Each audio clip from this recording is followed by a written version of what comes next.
ಎಲ್ಲರಿಗೂ ನಮಸ್ಕಾರ. ಜೀವನ್ಮುಕ್ತ ಮಹಾತ್ಮರನ್ನು ಸ್ಮರಿಸುತ್ತಾ ನನ್ನ ಮಾತುಗಳನ್ನು ಪ್ರಾರಂಭ ಮಾಡ್ತೀನಿ.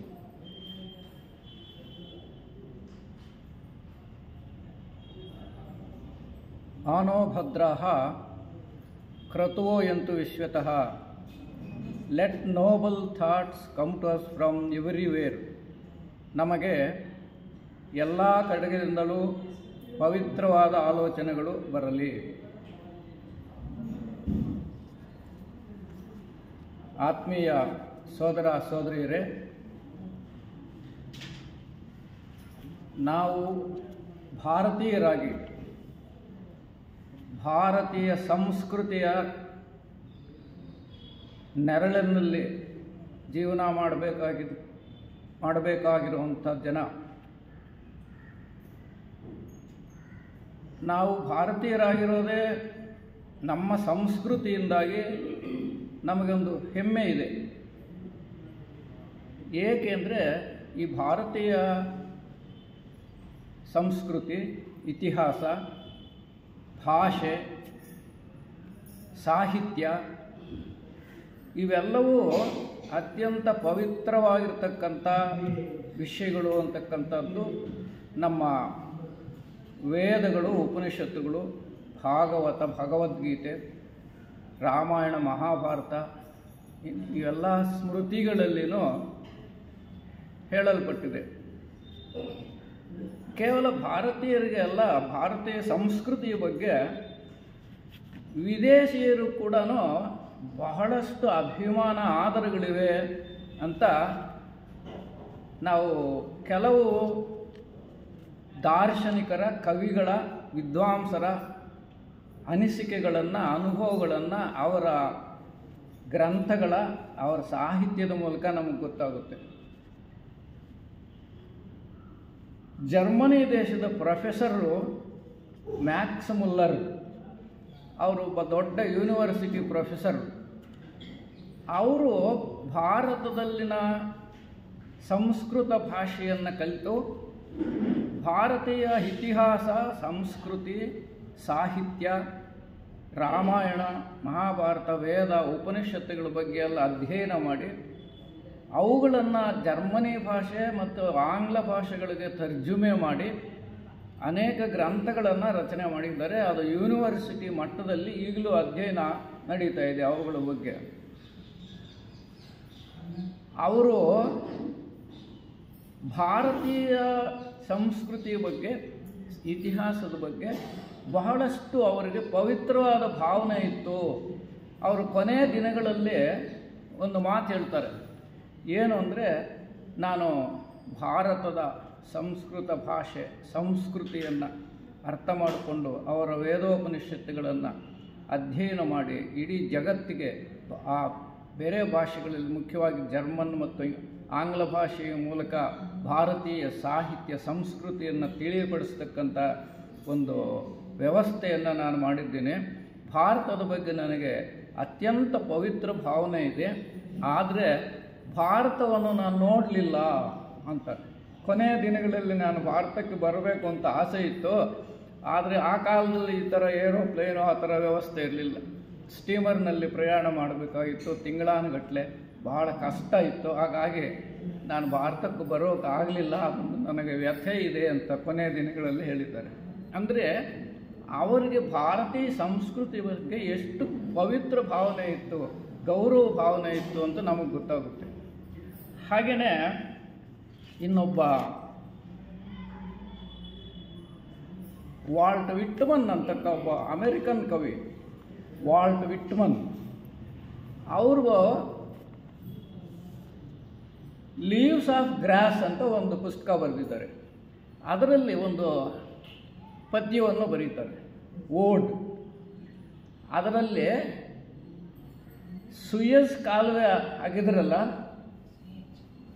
ಆಫ್ರಿಕಾವನ್ನು ಸುತ್ತಿಕೊಂಡು ಸಾವಿರಾರು ಮೈಲಿ ದೂರ ಪ್ರಯಾಣ ಮಾಡಿ ನಮ್ಮ ಈಸ್ಟರ್ನ್ ಕಂಟ್ರೀಸ್ಗೆ ಬರಬೇಕಾಗಿತ್ತು ವ್ಯಾಪಾರಸ್ಥರು. ಅದನ್ನು ಕಡಿಮೆ ಮಾಡೋದಕ್ಕೋಸ್ಕರ, ದೂರವನ್ನು ಕಡಿಮೆ ಮಾಡೋದಕ್ಕೋಸ್ಕರ ಸೂಯಸ್ ಕಾಲುವೆಯನ್ನು ಅಗೆದರು. ಅದರದ್ದೊಂದು ಓಪನಿಂಗ್ ಸೆರೆಮನಿ ಆಯಿತು. ಈ ವಾಲ್ಟ್ ವಿಟ್ಮನ್ ಕವಿ ಆ ಕಾರ್ಯಕ್ರಮದಲ್ಲಿ ಭಾಗವಹಿಸಿ ಒಂದು ಕವನವನ್ನು ಬರೆದಿದ್ದಾರೆ. ಏನು ಅಂದರೆ, a passage to India to the land of spirituality ಅಂತ.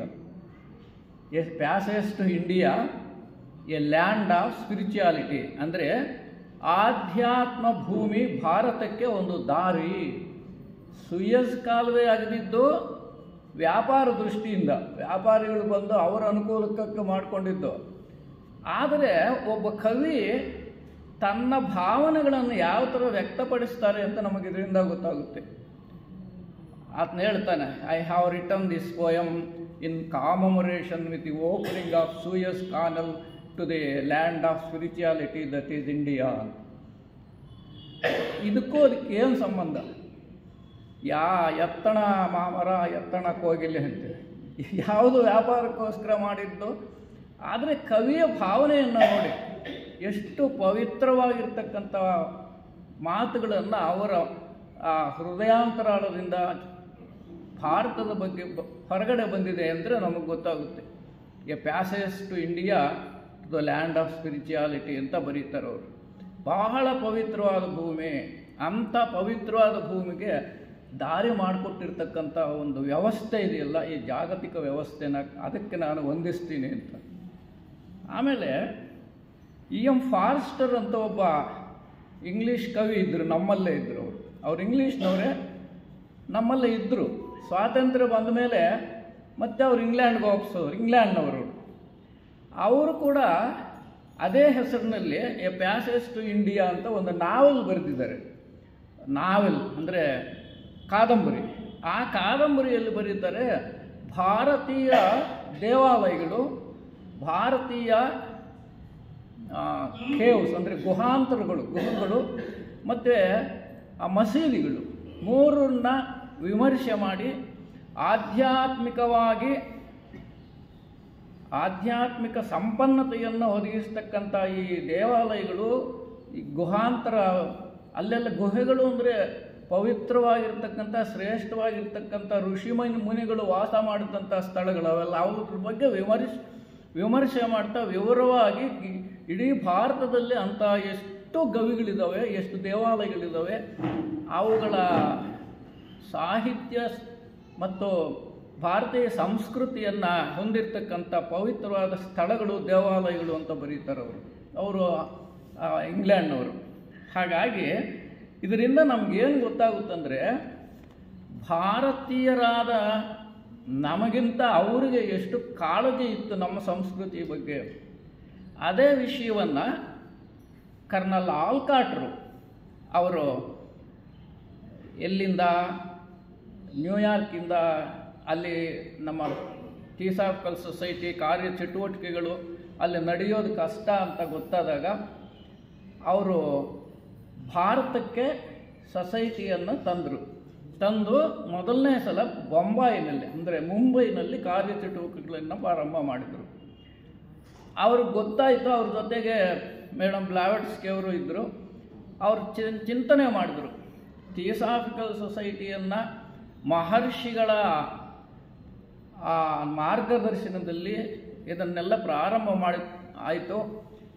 ಆದರೆ ಕೆಲವೇ ವರ್ಷಗಳಲ್ಲಿ, ತಿಂಗಳುಗಳಲ್ಲೇ ಅಲ್ಲಿದ್ದಂಥ ಈ 17 ಜನ ಏನು ಸದಸ್ಯರಿದ್ದರು ಅವರೆಲ್ಲ ಅಲ್ಲೇನೆ ಬಿಟ್ಟು ಹೋಗ್ಬಿಟ್ರು. ಉಳಿದಿದ್ದು ಬರೀ 3 ಜನ. ಅದರಲ್ಲಿ ಭಾರತಕ್ಕೆ ಬಂದಿದ್ದು 2, ಆಲ್ಕಾಟ್ರು ಮತ್ತು ಬೆಸೆಂಟ್ರು. ಕ್ವಾನ್ ಜಡ್ಜ್ ಅಂತ ಒಬ್ಬರಿದ್ದರು, ಅವರಲ್ಲೇ ಉಳ್ಕೊಂಡ್ರು. ಅವ್ರದ್ದೇ ಒಂದು ಭಾಗ ಅಲ್ಲೇ ತೆಗೆದುಕೋ, ಇಲ್ಲೂ ನಡೀತಾ ಇದೆ ಅಲ್ಲಿ. ಹಾಗೆ ಇಲ್ಲಿಗೆ ಬಂದ ಮೇಲೆ ಥಿಯೋಸಾಫಿಕಲ್ ಸೊಸೈಟಿಯ ಉದ್ದೇಶ ಏನಿದೆ, ಆಧ್ಯಾತ್ಮಿಕತೆಯನ್ನು ಜಗತ್ತಿಗೆ ಕೊಡ್ತಕ್ಕಂಥ ಒಂದು ವ್ಯವಸ್ಥೆ ಆಗಬೇಕು. ಏನು ಮಾಡಬೇಕು ಅಂತ ಆಲ್ಕಾಟ್ರು ಯೋಚನೆ ಮಾಡಿ, ಇನ್ನೂ ಥಿಯೋಸಾಫಿಕಲ್ ಸೊಸೈಟಿ ಚಟುವಟಿಕೆಗಳು ಬೊಂಬಾಯಿನಲ್ಲಿ ಇದ್ದಾಗೇ ಅವರು ಅಲ್ಲಲ್ಲಿ ಕೆಲವು ಉಪನ್ಯಾಸಗಳ ಮೂಲಕ ಭಾರತೀಯರನ್ನು ಸೊಸೈಟಿಯ ವಿಧಾನಕ್ಕೆ ಹೇಗೆ ಉಪಯೋಗಿಸ್ಕೋಬೇಕು, ಭಾರತೀಯರನ್ನು ಉಳಿದಿರೋದು ಅದು ಭಾರತೀಯರಿಂದನೇ ಈ ಸೊಸೈಟಿಯ ಉದ್ದೇಶ ಪೂರ್ಣ ಆಗಬೇಕು. ಹಾಗಾಗಿ ಅವರು ಅನೇಕ ಉಪನ್ಯಾಸಗಳನ್ನು ಹಮ್ಮಿಕೊಂಡು ಭಾರತೀಯರನ್ನು ಸೇರಿಸಿ ಅವರಿಗೆ ಅವರ ಸಂಸ್ಕೃತಿಯ ಬಗ್ಗೆ, ಅಂದರೆ ನಮ್ಮ ಸಂಸ್ಕೃತಿ, ನಮ್ಮ ಇತಿಹಾಸ, ನಮ್ಮ ಕಾವ್ಯಗಳು, ವೇದಗಳು, ಅವುಗಳ ಬಗ್ಗೆ ನಮಗೆ ಜ್ಞಾಪಿಸ್ತಕ್ಕಂಥ ವ್ಯವಸ್ಥೆ ಮಾಡಿದರು. ಅವ್ರಿಗೆ ಗೊತ್ತಿಲ್ಲ, ಅವ್ರು ತಿಳ್ಕೊಂಡ್ರು, ನಮಗೆ ಗೊತ್ತಿದೆ, ನಾವು ಮರೆತೋದ್ವಿ. ಇಲ್ಲಿ ಅದೇ ಆಗಿದ್ದು. ನಮ್ಮಲ್ಲಿ ನಮ್ಮದೇ ಆಗಿರ್ತಕ್ಕಂಥ ನಮ್ಮತನ ಇಲ್ಲಿದೆ. ಆದರೆ ನಮ್ಮವ್ರಿಗೆ ಆವಾಗ ಅಂದರೆ ಇನ್ನೂ ಬ್ರಿಟಿಷರ ಆಧಿಪತ್ಯ ಇದ್ದಾಗ ಬ್ರಿಟಿಷರ ಸಂಸ್ಕೃತಿ ಸಾಹಿತ್ಯದ ಮೇಲೆ ಭಾರತೀಯರಿಗೆ ಅಪಾರ ಗೌರವ ಇತ್ತು. ಅನೇಕರಿಗೆ ತಮ್ಮ ಮಕ್ಕಳು ಈ ಭಾರತೀಯ ಸಂಸ್ಕೃತಿಯ ಗಾಳಿನಲ್ಲೇ ಇರಬಾರ್ದು ಅಂತ ಅಮೇರಿಕಕ್ಕೆ ಕಳಿಸುವಂಥ ವ್ಯವಸ್ಥೆ ಆಗಿತ್ತು. ಅನೇಕರು ಏನು ನಮ್ಮಲ್ಲಿ ಸ್ವಲ್ಪ ಮಟ್ಟಿಗೆ ಅಧಿಕಾರ ಚಲಾವಣೆ ಇದ್ದಂಥ ಜನ ಅವ್ರನ್ನೆಲ್ಲ ಬೇರೆ ದೇಶಗಳಿಗೆ ಕಳಿಸ್ತಕ್ಕೆ ಅಮೇರಿಕ, ಇಂಗ್ಲೆಂಡ್ ಎಲ್ಲ ಕಳಿಸಿದ್ರು ತಮ್ಮ ಮಕ್ಕಳನ್ನು. ಯಾಕೆಂದರೆ ಇಲ್ಲಿ ಅದೊಂದು ದುರಭಿಮಾನ ಬಂದಿತ್ತು. ಇದು ಭಾರತೀಯ ಸಂಸ್ಕೃತಿ ಅಂದರೆ ಏನೂ ಕೆಲಸಕ್ಕೆ ಬರದೇ ಇರತಕ್ಕಂಥದ್ದು. ಆಗ ವಿಜ್ಞಾನ ತಂತ್ರಜ್ಞಾನ ಬೆಳೀತಾ ಇತ್ತು. ಅದರ ಗುಂಗಿನಲ್ಲಿ ಏನು ಮಾಡಿದ್ರು, ವಿದೇಶಕ್ಕೆ ಕಳಿಸ್ತಕ್ಕಂಥ ವ್ಯವಸ್ಥೆ ಭಾರತದಲ್ಲಿ ನಡೀತಾ ಇತ್ತು. ಇದನ್ನೆಲ್ಲ ನೋಡಿದ್ರು ಆಲ್ಕಾಟ್ರು. ಅವರು ವಿಶಾಲವಾಗಿ ಬರೀತಾ ಮಾತಾಡ್ತಾರೆ ಅದರಲ್ಲಿ, ಆ ಉಪನ್ಯಾಸದಲ್ಲಿ.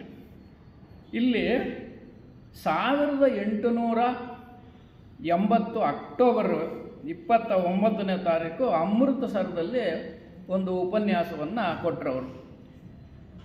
ಅದರಲ್ಲಿ ಯಾವಾಗ ಅಮೇರಿಕಾದಲ್ಲಿ ನಡೆಯಲಿಲ್ಲವೋ ಭಾರತಕ್ಕೆ ಬಂತೋ, ಇಲ್ಲಿನ ಥಿಯಾಸಾಫಿಕಲ್ ಸೊಸೈಟಿ ಚಟುವಟಿಕೆಗಳನ್ನು ಭಾರತೀಯರ ಮೂಲಕನೇ ನಡೆಸಬೇಕು, ಅವರೇ ಆಧಾರ, ಅವರನ್ನು ಈ ಸೊಸೈಟಿಯ ಚಟುವಟಿಕೆಗಳಲ್ಲಿ ತೊಡಗಿಸಿಕೊಳ್ಳುವುದು ಹೇಗೆ ಅಂತಕ್ಕಂಥ ಚಿಂತನೆ ಮಾಡ್ತಾ ಮಾಡ್ತಾ ಅಮೃತಸರದಲ್ಲಿ ಒಂದು ಉಪನ್ಯಾಸವನ್ನು ಕೊಟ್ಟರು. ಅದರ ಶೀರ್ಷಿಕೆ India past, present and future. ಇದನ್ನು ನಾನು ಹಿಂದೆ ಒಂದು ಸಲ ಆನ್ಲೈನ್ನಲ್ಲಿ ಮಾಡಿದ್ದೀನಿ, ಬಹುಶಃ ಕೆಲವರಿಗೆ ಜ್ಞಾಪಕ ಇರ್ಬೋದು, ಇನ್ನೊಂದು ಸಲ ಜ್ಞಾಪಿಸ್ತೀನಷ್ಟೆ. ಭಾರತ ಹಿಂದೆ ಅಂದರೆ ಪ್ರಾರಂಭದಲ್ಲಿ ಸೊಸೈಟಿ ಭಾರತಕ್ಕೆ ಬರೋಕ್ಕೆ ಮೊದಲು ಭಾರತ ಹಿಂದೆ, ಇಂದು ಅಂದರೆ ಅವರು ಬಂದಾಗ ಏನು ಬೊಂಬಾಯಿಗೆ ಆಗ್ತಾನೆ ತಂದಿದ್ರು ಸೊಸೈಟಿಯನ್ನು, ಬ್ಲಾವೆಟ್ಸ್ಕಿಯರು ಮತ್ತು ಆಲ್ಕಾಟ್ರು, ಆ ಸಂದರ್ಭದಲ್ಲಿ ಇಂದು ಅಂದರೆ.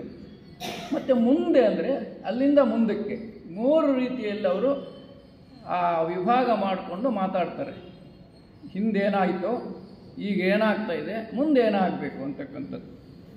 ಹಾಗೆ ಇದನ್ನೆಲ್ಲ ಯಾಕೆ ಮಾಡಿದ್ರು ಅಂದರೆ ಭಾರತೀಯರ ಸಹಕಾರ ಅವ್ರಿಗೆ ಬೇಕಾಗಿತ್ತು. ಅದನ್ನು ಸಾಧಿಸೋದಕ್ಕೋಸ್ಕರ ಅವರು ಆ ಉಪನ್ಯಾಸದಲ್ಲಿ ಈ 3 ವಿಷಯಗಳನ್ನು, India past, present and future ಅಂತ.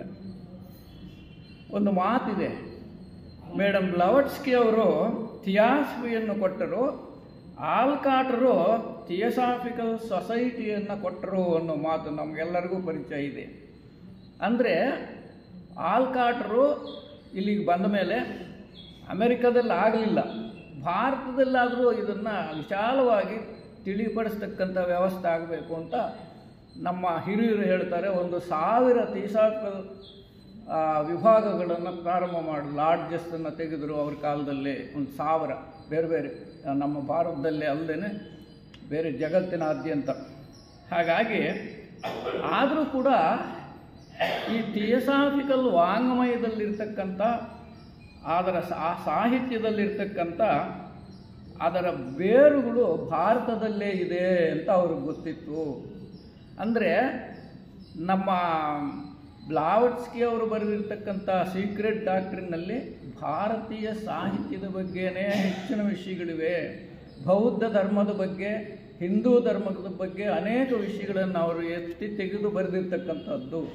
ಐಸಿಸ್ ಸನ್ಮೇಳನದಲ್ಲಿ ಕೂಡ ಭಾರತೀಯತೆಯ ಒಂದು ನೆರಳನ್ನು ನಾವಲ್ಲಿ ಕಾಣ್ತೀವಿ ಅಂತಕ್ಕಂಥದ್ದು ಬಹಳ ಮುಖ್ಯವಾದ ವಿಷಯ. ಹಾಗಾಗಿ ಭಾರತದಲ್ಲಿ ಏನು ಜಗತ್ತಿಗೆ ಬೇಕಾಗಿರ್ತಕ್ಕಂಥ ಆಧ್ಯಾತ್ಮಿಕತೆ ಇದೆ ಅದೆಲ್ಲ ಭಾರತದಲ್ಲೇ ಇದೆಯಪ್ಪ, ನೀವೇ ಅದಕ್ಕೆ ವಾರಸುದಾರರು ಅಂತ ಹೇಳ್ತಾರೆ ಅವರು. ಅದೇನಾದರೂ ಇದ್ದರೆ ನಿಮ್ಮಿಂದನೇ ಜಗತ್ತಿಗೆ ಗೊತ್ತಾಗಬೇಕು. ಹಾಗಾಗಿ ಅವ್ರು ಹೇಳ್ತಾರೆ, ನೀವೇ ಅದಕ್ಕೆ ಮಾರ್ಗದರ್ಶಿಗಳು, ನೀವೇ ಮುಂದೆ ನಿಂತು ಥಿಯೋಸಾಫಿಕಲ್ ಸೊಸೈಟಿಯ ಧ್ಯೇಯ ಧೋರಣೆಗಳು ಏನಿದಾವೋ ಅದನ್ನು ಜಗತ್ತಿಗೆ ಕೊಡೋದಕ್ಕೆ ಮುಂದೆ ಬನ್ನಿ ಅಂತ ಹೇಳ್ತಾರೆ.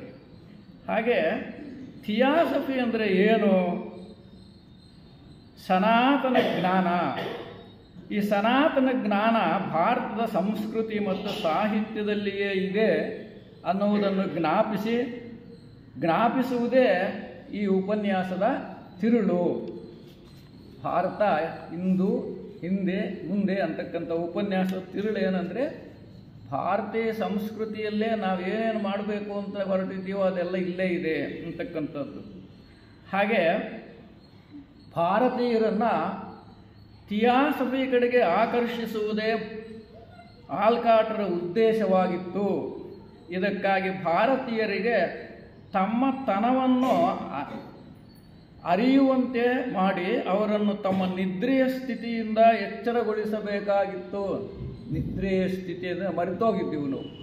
ನಮ್ಮ ಹಿರಿಯರು ಏನು ಮುನಿ ಋಷಿಗಳು ಸಂತರು ಅವರೆಲ್ಲ ಇದ್ದರು, ಅವರೆಲ್ಲ ವೇದಾಧ್ಯಯನ, ಉಪನಿಷತ್ತುಗಳು, ಭಾಗವತ, ಭಾರತ ಅಂಥದ್ರ ಬಗ್ಗೆ ಎಲ್ಲ ಎಷ್ಟರ ಮಟ್ಟಿಗೆ ಜ್ಞಾನವನ್ನು ಸಂಪಾದಿಸಿಕೊಂಡಿದ್ರೋ ಅದನ್ನು ನಮಗೆ ಜ್ಞಾಪಿಸ್ತಕ್ಕಂಥ ಕೆಲಸ ಅವರು ಮಾಡಿದ್ರು. ಹಾಗೆ ಏಕೆ ಹೆಂಗೆ ಮಾಡಿದ್ರು ಅಂದರೆ, ಇಲ್ಲಿ ನನಗೆ ಒಂದು ಉದಾಹರಣೆ ಕೊಟ್ಟರೆ ನಮಗೆ ಅರ್ಥ ಆಗುತ್ತೆ ಅಂತ. ರಾಮಾಯಣ ಕಾಲದಲ್ಲಿ ಸೀತೆಯನ್ನು ಹುಡುಕೊಂಡು ಹೋಗಬೇಕಾದ್ರೆ ಸುಗ್ರೀವ, ಹನುಮಂತ, ಜಾಂಬವಂತ, ಅಂಗದ ಅವ್ರನ್ನೆಲ್ಲ ದಕ್ಷಿಣದ ಕಡೆ ಕಳಿಸಿದ್ನಂತೆ. ಅಲ್ಲೆಲ್ಲ ಹೋಗಿ ಕೂತ್ಕೊಂಡು ಲಂಕೆಗೆ ಹೋಗಬೇಕು, ಬಹುಶಃ ಸೀತೆ ಲಂಕೆಯಲ್ಲಿ ಇರ್ಬೋದು, ಅಲ್ಲಿ ನೋಡ್ಕೊಂಡು ಬರಬೇಕು ಅಂತಂತ ಒಂದು ಮಾತು ಬಂತು. ಅದು ಯಾರು ಹೋಗೋರು?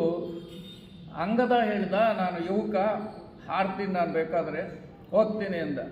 ಆದರೆ ಜಾಂಬವಂತ ಏನು ಹೇಳ್ದ, ಹಿರಿಯ ನೋಡಪ್ಪ, ನೀನು ಯುವರಾಜ, ಇನ್ನೂ ಹುಡುಗ, ನಾವು ಇಷ್ಟು ದೊಡ್ಡವರು ಇದ್ದುಕೊಂಡು ಹಿರಿಯರು ಇದ್ದುಕೊಂಡು ನಾನು ನಿನ್ನನ್ನು ಕಳಿಸೋದು ಸರಿ ಇಲ್ಲ, ನೀನು ಬೇಡ. ಸರಿ, ಜಾಂಬುವಂತ ಹೇಳಿದ, ನಾನೇನೋ ಹೋಗ್ತೀನಪ್ಪ, ಇಷ್ಟು ವಯಸ್ಸಿನಲ್ಲಿ ವಾಪಸ್ ಬರ್ತೀನೋ ಇಲ್ವೋ ನನಗೆ ಅನುಮಾನ, ಯಾಕೆಂದರೆ ವಯಸ್ಸಾಗೋಗಿದೆ. ಹನುಮಂತ ಮಾತ್ರ ಅಲ್ಲ ಪಕ್ಕದಲ್ಲಿ ಕೂತ್ಕೊಂಡು ವಿಶಾಲ ಸಮುದ್ರವನ್ನು ವೀಕ್ಷಣೆ ಮಾಡ್ತಾ ಇದ್ದೆ. ಏನೋ ನಡೀತಾ ಇತ್ತು ಆತನ ಮನಸ್ಸಿನಲ್ಲಿ, ಆದರೆ ಅದು ತನಗೇ ಗೊತ್ತಿಲ್ಲ. ಹನುಮಂತನಿಗೆ ಒಂದು ವೀಕ್ನೆಸ್ ಇತ್ತಂತೆ. ಏನು ಅಂದರೆ, ಯಾರಾದರೂ ಬೆನ್ನು ತಟ್ಟಬೇಕು, ಬೆನ್ನು ತಟ್ಟಿದ್ರೇ ಆತನಿಗೆ ತನ್ನ ಶಕ್ತಿ ಸಾಮರ್ಥ್ಯ ಎಲ್ಲ ಹೊರಗಡೆ ಬರ್ತಾ ಇತ್ತು. ಜಾಂಬುವಂತ ನೋಡಿ ಅಲ್ಲಿಗೆ ಹೋಗಿತ್ತ ಹನುಮಂತನ ಹತ್ರ, ಬೆನ್ನು ತಟ್ಟಿಬಿಟ್ಟು, ನೋಡಪ್ಪ, ನೀನು ಆ ಲಂಕೆಗೆ ಹೋಗಿ ವಾಪಸ್ ಬರೋ ಸಾಮರ್ಥ್ಯ ನಿನಗೆ ಮಾತ್ರನೇ ಇರೋದು, ಯಾಕೆಂದರೆ ನಿನಗೆ ಅಷ್ಟ ಸಿದ್ಧಿಗಳು ಇವೆ, ನಿನಗೆ ಯಾವ ಥರ ಎಲ್ಲೆಲ್ಲಿ ಏನು ನಡ್ಕೋಬೇಕು ಅಂತ ಗೊತ್ತಿದೆ, ನೀನೇ ಇದಕ್ಕೆ ಲಾಯಕ್ಕು, ಹಾರು ಅಂತ. ಆಗ ಹನುಮಂತ ತಕ್ಷಣ ಹಾರಿದ, ಮತ್ತು ಸೀತೆಯನ್ನು ನೋಡಿಕೊಂಡು ವಾಪಸ್ ಬಂದ. ನಮ್ಮ ಸ್ಥಿತಿಯೂ ಹಾಗೇನೆ ಇದ್ದಿದ್ದು. ಭಾರತೀಯರು ನಮಗೆಲ್ಲ ಸಾಹಿತ್ಯ ಇದೆ, ವೇದಗಳಿವೆ, ಉಪನಿಷತ್ತುಗಳಿವೆ, ರಾಮಾಯಣ, ಮಹಾಭಾರತ ಎಲ್ಲ ನಮ್ಮ ಹತ್ರ ಇದೆ. ಆದರೆ ಅದನ್ನು ಮರೆತೋಗಿದ್ವಿ. ಅದನ್ನು ತೆಗೀತಕ್ಕಂಥದ್ದು ಕೆಲಸ ಆಗಬೇಕು. ಆ ಕೆಲಸ ಮಾಡಿದ್ದೆ ಆಲ್ಕಾಟರು. ಅದನ್ನು ಭಾರತೀಯರಿಗೆ ಎಲ್ಲ ಪರಿಚಯ ಮಾಡಿ, ನೀವೇ ಇದಕ್ಕೆ ಅರ್ಹರು, ಮುಂದೆ ಬನ್ನಿ, ಆ ಆಧ್ಯಾತ್ಮಿಕ ತತ್ವವನ್ನು ಜಗತ್ತಿಗೆ ಸಾರಿ ಅಂತ ಅವರು ಹೇಳಿದರು.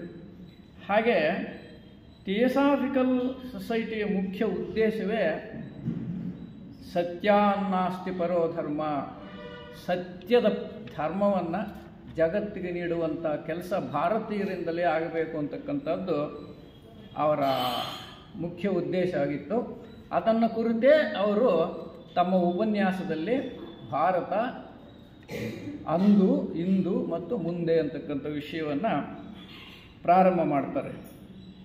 ತಮ್ಮ ಉಪನ್ಯಾಸದಲ್ಲಿ ಭಾರತೀಯರ ಬಗ್ಗೆ, ತಮ್ಮ ಮೂಲದ ಬಗ್ಗೆ ಪ್ರಸ್ತಾಪ ಮಾಡ್ತಾ ಜಗತ್ತಿನ ಅನೇಕ ಭಾಗಗಳಿಗೆ ಆರ್ಯನ್ನರು ಹೋಗಿ ಅಲ್ಲಿ ಸಂಶೋಧನೆಯನ್ನು ಮಾಡಿ ಭಾರತೀಯ ಸಂಸ್ಕೃತಿ ಎಲ್ಲೆಲ್ಲಿದೆ, ಈಜಿಪ್ಟು ಆ ಕಡೆ ಎಲ್ಲ ಭಾರತೀಯರೇ ಹೋಗಿ ನಮ್ಮ ಸಂಸ್ಕೃತಿ ಇಲ್ಲೆಲ್ಲ ಇದೆ ಅಂತ ತಿಳ್ಕೊಂಬಂದಿದ್ರು ಅಂತ ಕೂಡ ಅವ್ರು ಹೇಳ್ತಾರೆ. ಹಾಗೆಯೇ ಇದೆಲ್ಲ ನಮ್ಗೆ ಹೇಗೆ ಗೊತ್ತಾಗುತ್ತೆ ಅಂದರೆ ಇತಿಹಾಸದ ಮೂಲಕ ಗೊತ್ತಾಗುತ್ತೆ ಅಂತಾರೆ. ಇತಿಹಾಸವನ್ನು ನಾವು ಅಧ್ಯಯನ ಮಾಡಿದರೆ ಭಾರತೀಯರು ಮಧ್ಯ ಏಷ್ಯಾದಿಂದ ಆರ್ಯರು ಬೇರೆ ಬೇರೆ ಕಡೆ ಭಾಗಗಳಾಗಿ ಹೋಗಿ ನಮ್ಮ ಸಂಸ್ಕೃತಿ ಎಲ್ಲೆಲ್ಲಿ ಹರಡಿದೆ ಅಂತಕ್ಕಂಥ ಅಧ್ಯಯನವನ್ನು ಮಾಡಿದ್ರು ಅಂತ ನಮ್ಮ ಇತಿಹಾಸದಲ್ಲಿದೆ. ಹಾಗಾಗಿ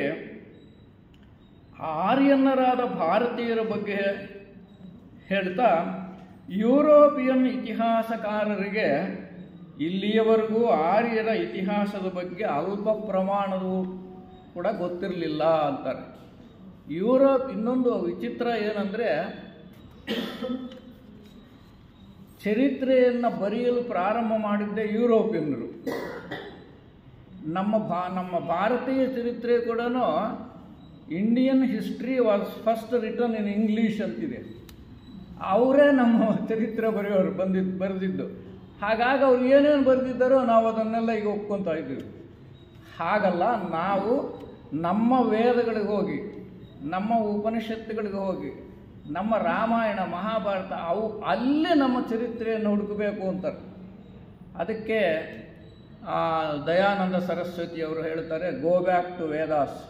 ವೇದಗಳ ಕಾಲಕ್ಕೆ ಹಿಂತಿರುಗಿ, ಆವಾಗಲೇ ನಮ್ಮತನ ಗೊತ್ತಾಗೋದು ಅಂತಾರೆ.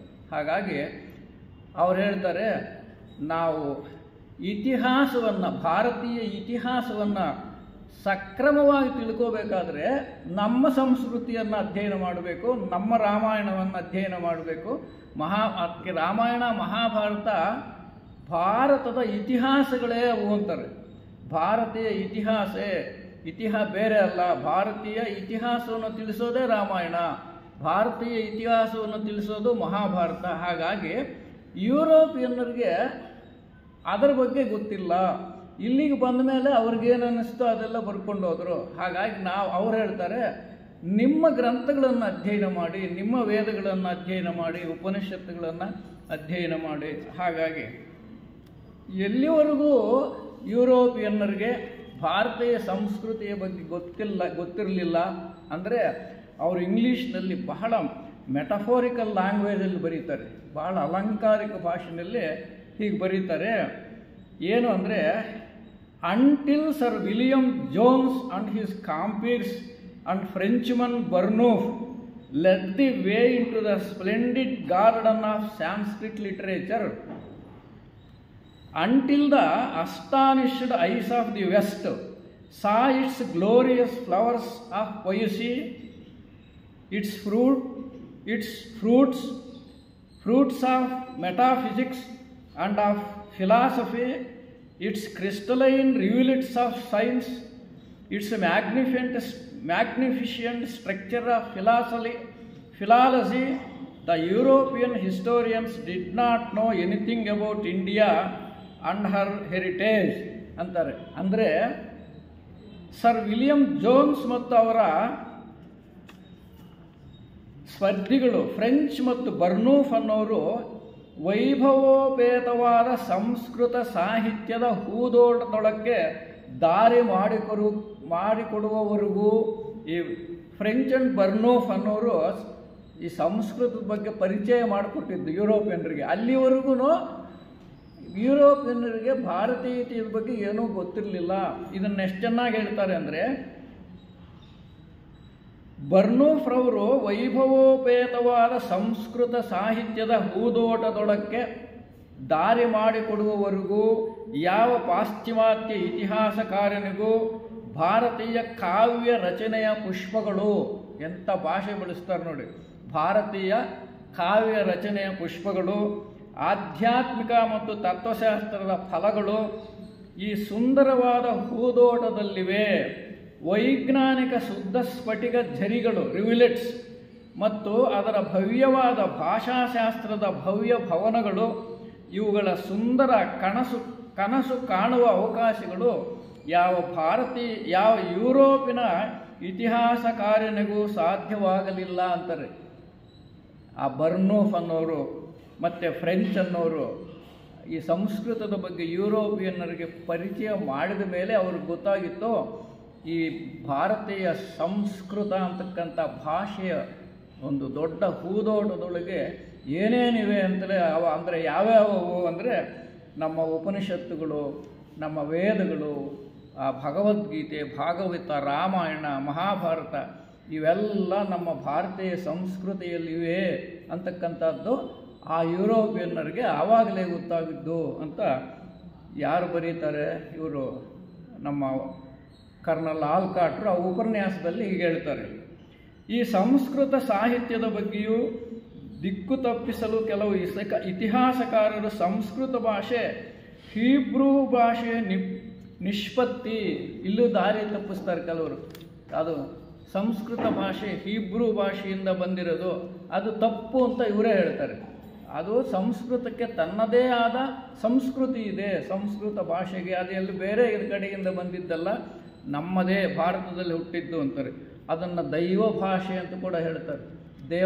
ದೇವನಾಗರಿ ಅಂತ ಹೇಳ್ತಾರೆ. ಸಂಸ್ಕೃತ ಭಾರತದಲ್ಲೇ ಹುಟ್ಟಿದ್ದು, ಭಾರತದ ಋಷಿ ಮುನಿಗಳ ಒಂದು ನಿಷ್ಪತ್ತಿ ಅಂತ ಹೇಳ್ತಾರೆ.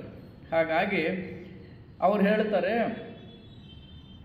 ಯುರೋಪಿಯನ್ನರ ಇತಿಹಾಸಕ್ಕೆ 6000 ವರ್ಷಗಳ ಪುರಾತನತೆ ಇದ್ದರೆ ಸಂಸ್ಕೃತ ಸಾಹಿತ್ಯಕ್ಕೆ 8000 ವರ್ಷಗಳ ಪುರಾತನತೆ ಇದೆ.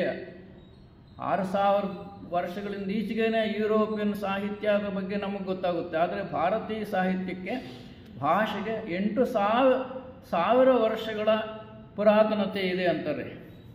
ಇಲ್ಲಿ ಭಾರತ ಸಂಸ್ಕೃತ ಭಾಷೆಯ ಸಾಹಿತ್ಯದ ನಿಜವಾದ ಅರಿವನ್ನು ಮೂಡಿಸಲು ಪ್ರಯತ್ನಿಸಿರುವ ಜರ್ಮನಿ ಸಂಸ್ಕೃತಜ್ಞ, ಸ್ಯಾನ್ಸ್ಕ್ರಿಟಿಸ್ಟ್, ಆವಾಗಲೇ ಹೇಳಿದೆ ಪ್ರಾರಂಭದಲ್ಲಿ ನಾನು, ಪ್ರೊಫೆಸರ್ ಮ್ಯಾಕ್ಸ್ ಮುಲ್ಲರ್ ಮತ್ತು ಕೆಲವು ಇತರ ಸಂಸ್ಕೃತ ಪಂಡಿತರು ಭಾರತದ ನಾಗರಿಕತೆಯ ಬಗ್ಗೆ ಇರುವ ತಪ್ಪು ಕಲ್ಪನೆಗಳನ್ನು ಹೋಗಲಾಡಿಸಲು ಪ್ರಯತ್ನಿಸಿದ್ದಾರೆ. ಮ್ಯಾಕ್ಸ್ ಮುಲ್ಲರ್ ಬಹಳಷ್ಟು ಪ್ರಯತ್ನ ಮಾಡಿದ್ದಾರೆ.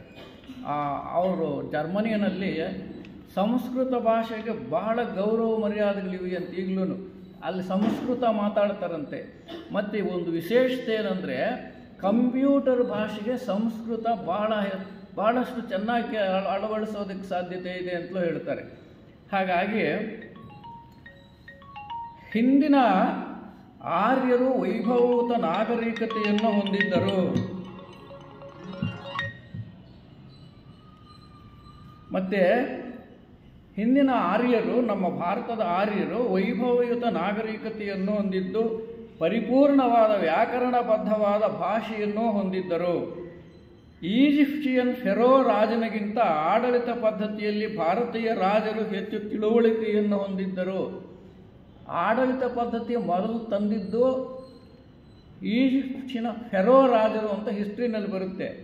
ಆದರೆ ಆಡಳಿತ ಪದ್ಧತಿ ಅವರಿಗಿಂತ ಮೊದಲು ನಮ್ಮ ಭಾರತದಲ್ಲಿ ಚೆನ್ನಾಗಿ ನಡೀತಾ ಇತ್ತು, ಒಳ್ಳೆಯ ರಾಜರಿದ್ದರು ಅಂತ ಹೇಳ್ತಾರೆ. ಹಾಗೆ ಭಾರತೀಯರ ಪುರಾತನದ ಬಗ್ಗೆ 8000 ವರ್ಷಗಳ ಹಿಂದಿನ ವಿಚಾರಗಳು ಯುರೋಪಿಯನ್ನರಿಗೆ ಏನೇನೋ ಗೊತ್ತಿರಲಿಲ್ಲ. ಭಾರತೀಯ ಬ್ರಾಹ್ಮಣರು ಅವರದೇ ಆದ ಕಾಲಗಣನಾಶಾಸ್ತ್ರವನ್ನು ಹೊಂದಿದ್ದರು. ಭಾರತೀಯ ಬ್ರಾಹ್ಮಣರು ಅಂದರೆ ಆ ಋಷಿಗಳು ಎಲ್ಲ ಏನು ಬರ್ತಾರೆ, ವಸಿಷ್ಠ, ವಿಶ್ವಾಮಿತ್ರ, ಆ ಭಾಸ್ಕರಾಚಾರ್ಯ ಅವರೆಲ್ಲ ಬರ್ತಾರಲ್ವ, ಅವ್ರದ್ದೇ ಆಗಿರ್ತಕ್ಕಂಥ ಕಾಲಗಣನಾಶಾಸ್ತ್ರ, ಕ್ರೊನಾಲಜಿ, ಅದು ಅವರು ಹೊಂದಿದ್ದರು ಅಂತಾರೆ. ಕೌಟಿಲ್ಯ, ಆರ್ಯಭಟ, ಭಾಸ್ಕರಾಚಾರ್ಯ ಇವರೆಲ್ಲರೂ ಜಗತ್ತಿನ ಯಾವುದೇ ಬೇರೆ ವ್ಯವಸ್ಥೆಯಲ್ಲಿರ್ತಕ್ಕಂಥ ಕಾಲಗಣನಾಶಾಸ್ತ್ರಕ್ಕಿಂತ ಅದ್ಭುತವಾದಂಥ ಕಾಲಗಣನಾಶಾಸ್ತ್ರವನ್ನು ಭಾರತೀಯ ಋಷಿಮುನಿಗಳು ಹೊಂದಿದ್ದರು ಅಂತಾರೆ. 8000 ವರ್ಷಗಳ ಹಿಂದೆ ಒಂದು ಭಾರತೀಯ ವಲಸಿಗರ ಗುಂಪು ಈಜಿಪ್ಟನ್ನು ತಲುಪಿ ಅಲ್ಲಿನ ನಾಗರಿಕತೆಯ ಬಗ್ಗೆ ಅಧ್ಯಯನವನ್ನು ಕೈಗೊಂಡಿದ್ದರು ಅಂತ ಕೂಡ ಹೇಳ್ತಾರೆ. ಯುರೋಪಿನ ಬೇರೆ ಬೇರೆ ನಾಗರಿಕತೆಗಳು ಪ್ರವರ್ಧಮಾನಕ್ಕೆ ಬರುವ ಮುಂದೆಯೇ ಆರ್ಯ ನಾಗರಿಕತೆ ಅದರ ಪರಾಕಾಷ್ಠತೆಯನ್ನು ಮುಟ್ಟಿತ್ತು ಭಾರತದಲ್ಲಿ. ಆ ಇಂಡಸ್ ವ್ಯಾಲಿ ಸಿವಿಲೈಸೇಷನ್ ಅದೆಲ್ಲ ನಾವು ಇತಿಹಾಸದಲ್ಲಿ ಓದ್ತೀವಿ. ಹಾಗೆ ಆಗಿನ ಆರ್ಯ ಸಮಾಜದಲ್ಲಿ ವಾತ್ಸಾಯನ ಮುನಿಯ ಚತುರಷಷ್ಠಿ ನಿರ್ಣಯ ಎಂಬ ಗ್ರಂಥದಲ್ಲಿ ತಿಳಿಸಿರುವಂತೆ 64 ವಿದ್ಯೆಗಳ ಅಂದರೆ 64 ಡಿಫರೆಂಟ್ ಪ್ರೊಫೆಷನ್ಸ್ ಅದರ ಬಗ್ಗೆ ಪ್ರಸ್ತಾಪ ಇದೆಯಂತೆ. ವಾತ್ಸಾಯನ ಮುನಿಯ ಚತುರಷಷ್ಠಿ ನಿರ್ಣಯ ಅನ್ನೋ ಗ್ರಂಥದಲ್ಲಿ 64 ವಿದ್ಯೆಗಳ ಪ್ರಸ್ತಾಪ ಇದೆ. ಅದೆಲ್ಲನೂ ಭಾರತೀಯರು ಕಲ್ತಿದ್ರು. 64 ವಿದ್ಯೆಗಳನ್ನು ಭಾರತೀಯರು ಕಲಿಯತಕ್ಕಂಥ ವ್ಯವಸ್ಥೆ ಇತ್ತು. ಅಲ್ಲಿ ಏನು ತಿಳಿಸ್ತಾ ಇದ್ರು ಅಂದರೆ, ಭಾಷಾಶಾಸ್ತ್ರಜ್ಞರು, ಭಾರತದಲ್ಲಿ ಭೌತಶಾಸ್ತ್ರಜ್ಞರು, ಸಂಗೀತ ರಚನಾಶಾಸ್ತ್ರಜ್ಞರು, ಶಿಲ್ಪಿಗಳು, ಕವಿಗಳು, ರಾಜಕೀಯ ಧುರೀಣರು, ಯುದ್ಧ ಕೌಶಲ್ಯವನ್ನು ಹೊಂದಿದ್ದ ಸೈನಿಕರು, ವಾಸ್ತುಶಿಲ್ಪಿಗಳು, ವಸ್ತು ತಯಾರಿಕರು, ವ್ಯಾಪಾರಿಗಳು ಇವರುಗಳನ್ನೆಲ್ಲ ಹೊಂದಿದ್ದ ಸಮಾಜವು ಸ್ಥಿರವಾಗಿದ್ದು ಇದನ್ನು ವೇದಗಳ ಕಾಲದಲ್ಲಿ ಕಾಣಬಹುದಾಗಿತ್ತು ಅಂತಾರೆ. ಅಷ್ಟೆಲ್ಲ ಆಲ್ಕಾಟರು ಭಾರತಕ್ಕೆ ಬಂದ ಮೇಲೆ ಅಧ್ಯಯನ ಮಾಡಿ ತಿಳ್ಕೊಂಡಿದ್ದಾರೆ. ಅಂದರೆ ಅವರಿಗೆ ಭಾರತೀಯ ಸಂಸ್ಕೃತಿ ಮೇಲೆ ಎಷ್ಟು ಗೌರವ ಕಾಳಜಿ ಇತ್ತು ನಮಗೆ ಗೊತ್ತಾಗುತ್ತೆ. ಈ ವಿಷಯಗಳೆಲ್ಲ ನಮಗೆ ಗೊತ್ತಿದೆಯಾ? ಅವ್ರು ಹೇಗೆ ತಿಳ್ಕೊಂಡ್ರು ಅಂದರೆ, ಭಾರತೀಯ ಸಂಸ್ಕೃತಿಯ ಮೇಲಿದ್ದಂಥ ಒಂದು ಗೌರವ ಅವರನ್ನು ಹಾಗೆ ಅಧ್ಯಯನ ಮಾಡಿ ತಿಳ್ಕೊಳ್ಳೋಂಗೆ ಮಾಡ್ತು ಅಂತ. ಶರಾಂಪುರದ ಬಾಪ್ಟಿಸ್ಟ್ ಮಿಸ್ಟರ್ ವಾರ್ಡ್ ಅಂತಕ್ಕಂಥವರು ಒಂದು ಕೃತಿ ಬರೆದಿದ್ದಾರೆ. Indian history, literature and mythology, ಭಾರತೀಯರ ಇತಿಹಾಸ, ಸಾಹಿತ್ಯ ಮತ್ತು ಪುರಾಣ ಸಾಹಿತ್ಯ. ಇದರಲ್ಲಿ ಅವರು ತಿಳಿಸಿರುವಂತೆ ಶರಾಂಪುರದ ಬಾಪ್ಟಿಸ್ಟ್ ಮಿಸ್ಟರ್ ವಾರ್ಡ್ ಅನ್ನೋರು ಅವರ ಗ್ರಂಥದಲ್ಲಿ ತಿಳಿಸ್ತಾರೆ, ಹಿಂದೂ ವಿದ್ವಾಂಸರು ರೋಮನ್ ವಿದ್ವಾಂಸರಿಗಿಂತ ಹೆಚ್ಚು ಪರಿಣಿತಿಯನ್ನು ಹೊಂದಿದ್ದರು.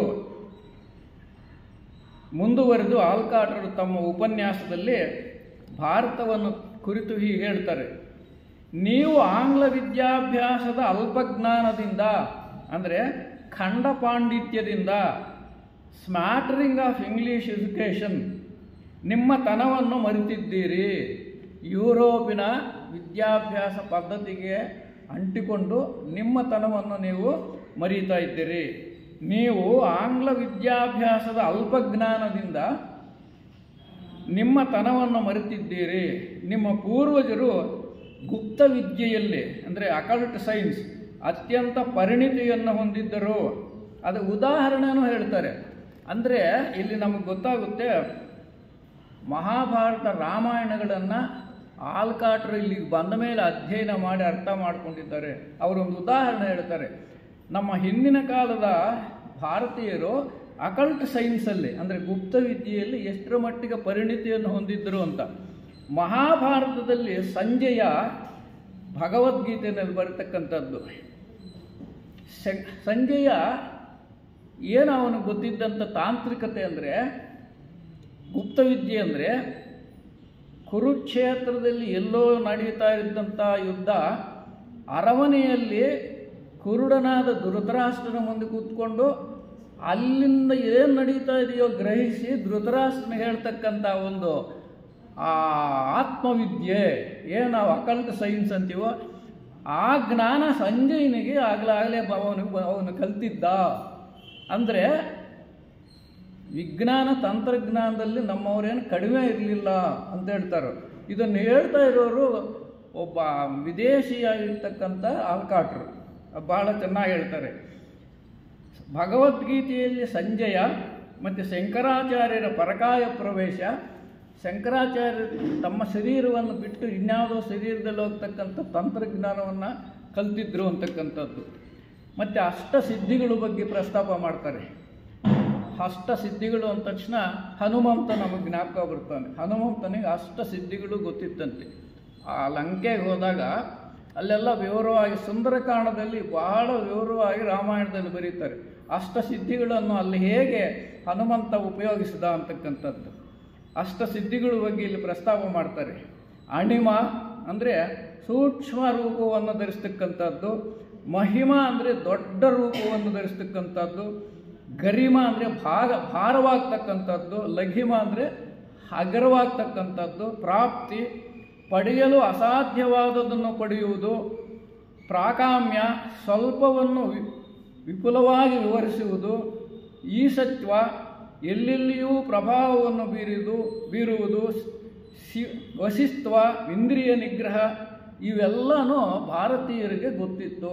ಹನುಮಂತ ಲಂಕೆಗೆ ಹೋದಾಗ ಆ ಲಂಕಣಿ ಭಾಳಷ್ಟು ದೊಡ್ಡದಾಗಿ ಅಲ್ಲಿ ಆ ಮಹಾದ್ವಾರದಲ್ಲಿ ಆ ಹನುಮಂತನ 1000 ಪಟ್ಟು ಸೈಜು. ಇದೇನು ಮಾಡೋದು, ಹನುಮಂತನಿಗೆ ಬಹಳ ಕಷ್ಟ ಆಯ್ತಂತೆ. ಅದನ್ನು ಅಲ್ಲಿ ಆ ಲಂಕಿಣಿಯ 1000ದಷ್ಟು ದೊಡ್ಡದಾಗಿರ್ತಕ್ಕಂಥ ತನ್ನ ಆಕಾರವನ್ನು ತೋರಿಸಿದಂತೆ ಹೆದರ್ಕೊಳ್ಳೋದು. ಬಹಳಷ್ಟು ಚೆನ್ನಾಗಿ ಆ ಸಿಂಹಿಕೆಯನ್ನು ದಾಟಬೇಕಾದ ಸಿಂಹಿಕೆ ಆ ಸಮುದ್ರ ಲಂಘನ ಮಾಡುವಾಗ ಒಂದು ರಾಕ್ಷಸಿ ಅಡ್ಡ ಬರುತ್ತೆ ಸಿಂಹಿಕೆ. ಆವಾಗ ಏನು ಮಾಡ್ತಾನೆ ಅಂದರೆ ಸಣ್ಣದಾಗಿ ಹೋಗಿ ಅವಳು ಬಾಯಲ್ಲಿ ಒಳಗಡೆ ಹೋಗಿ ಈಚೆ ಬಂದುಬಿಡ್ತಾನೆ. ಇವೆಲ್ಲ ತಂತ್ರಜ್ಞಾನಗಳು ಭಾರತೀಯರಿಗೆ ಗೊತ್ತಿತ್ತು ಅಂತಕ್ಕಂಥದ್ದು. ಅಂದರೆ ಇದನ್ನು ಅಧ್ಯಯನ ಮಾಡಿರ್ತಕ್ಕಂಥ ಅವರ ಜ್ಞಾನಕ್ಕೆ ನಾವು ಎಷ್ಟು ಗೌರವ ಕೊಡಬೇಕು ಅಂತಕ್ಕಂಥದ್ದು. ಭಾಳ ಒಬ್ಬ ವಿದೇಶಿಯರಾಗಿ ಅವರು ಹೇಗೆ ನಮ್ಮ ಭಾರತ ಸಂಸ್ಕೃತಿಯನ್ನು ಅರ್ಥ ಮಾಡಿಕೊಂಡಿದ್ದರು. ಮುಂದುವರೆದು ಹೇಳ್ತಾರೆ, ಪ್ರಾಚೀನ ಭಾರತೀಯರಿಗೆ ವಿಮಾನಯಾನ ವಿದ್ಯೆ ಗೊತ್ತಿತ್ತು. ಆಕಾಶ ಮಾರ್ಗದಲ್ಲಿ ಸಂಚರಿಸುವುದು ಹಾಗೂ ಆಕಾಶ ಮಾರ್ಗದ ಯುದ್ಧ ವಿದ್ಯೆಯಲ್ಲಿ ಪರಿಣತಿಯನ್ನು ಹೊಂದಿದ್ದರು. ಇವರಿಗೆ ಖಗೋಳಶಾಸ್ತ್ರದಲ್ಲಿಯೂ ಪಾಂಡಿತ್ಯವಿತ್ತು. ಆಲ್ಕಾಟರು ಮಹಾಭಾರತದ ಮಯಸಭೆಯನ್ನು ಪ್ರಸ್ತಾಪಿಸಿ ಯಮ ನಿರ್ಮಿಸಿದ ಧರ್ಮರಾಜನ ರಾಜಸೂಯ ಯಾಗ ಸಂದರ್ಭ ಅಲ್ಲಿ ಮಯಸಭೆ ನಾವೆಲ್ಲ ನೋಡಿದ್ವಿ. ಮಯಸಭೆ ಯಾವ ಥರ ಮಾಡಿದ್ದ, ಮಯ ನಿರ್ಮಿಸಿದ್ದ ಅಂತಕ್ಕಂಥದ್ದು. ಅಲ್ಲಿ ಯಮನು ಮಯನು ಯಾವ್ಯಾವ ಥರದ ವ್ಯವಸ್ಥೆ ಮಾಡಿದ್ದ ಅಂತ ಬರೀತಾರೆ.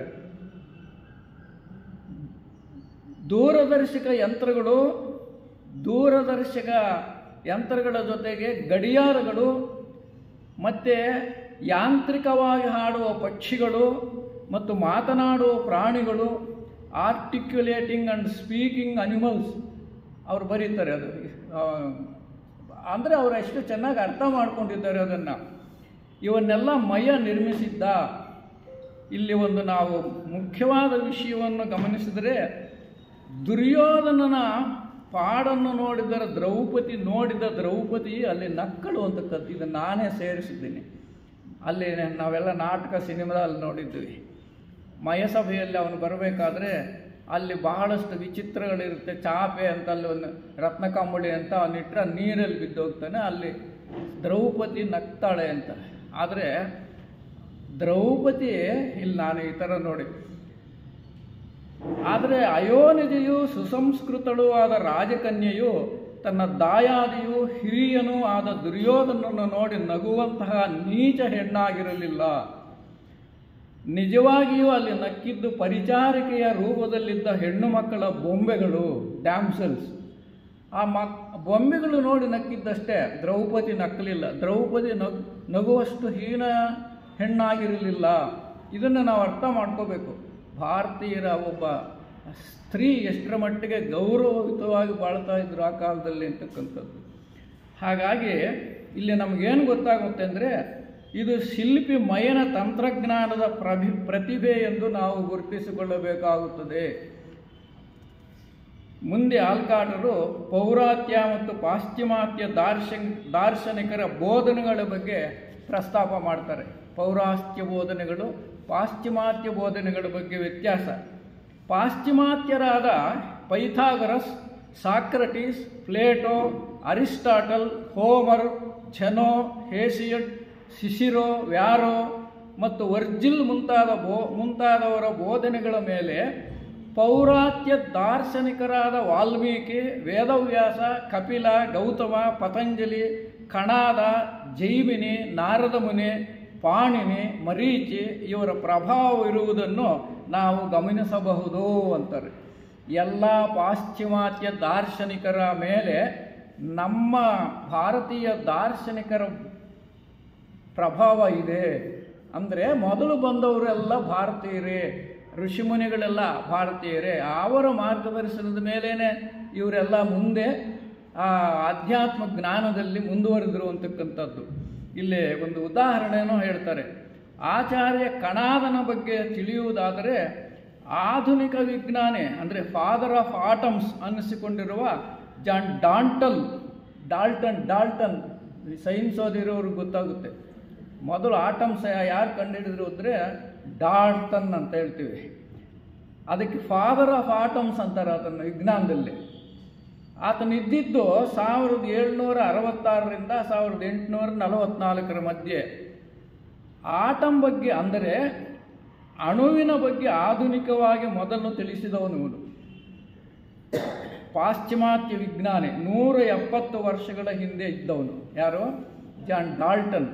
ಆದರೆ ಇನ್ನೂ 2500 ವರ್ಷಗಳ ಹಿಂದೆ ಜೀವಿಸಿದ್ದ ಆಚಾರ್ಯ ಕಣಾದ, ಕಾಶ್ಯಪ ಮುನಿ ಅಂದರೆ ಕಣದ ಬಗ್ಗೆ ತಿಳಿಸಿದ್ದಕ್ಕೆ ಕಣಾದ ಅಂತಾರೆ. ಆತ 2500 ವರ್ಷಗಳ ಹಿಂದೆಯೇ ಕಣದ ಬಗ್ಗೆ ಭಾರತೀಯರಿಗೆ ತಿಳಿಯಪಡಿಸಿದ್ದ. ಅಂದರೆ ವಿಜ್ಞಾನದಲ್ಲಿ ಭಾರತೀಯರು ಎಷ್ಟು ಮುಂದುವರೆದಿದ್ದರು ಅಂತ ನಮಗೆ ಇದರಿಂದ ಗೊತ್ತಾಗುತ್ತೆ.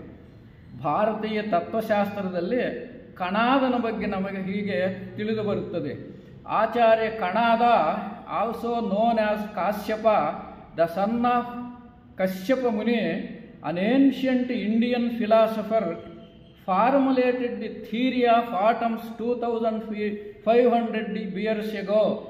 John Dalton discovery, before John Dalton's discovery of atoms ಅಂತ ನಮ್ಮ ತತ್ವಶಾಸ್ತ್ರದಲ್ಲಿ ಬರುತ್ತೆ.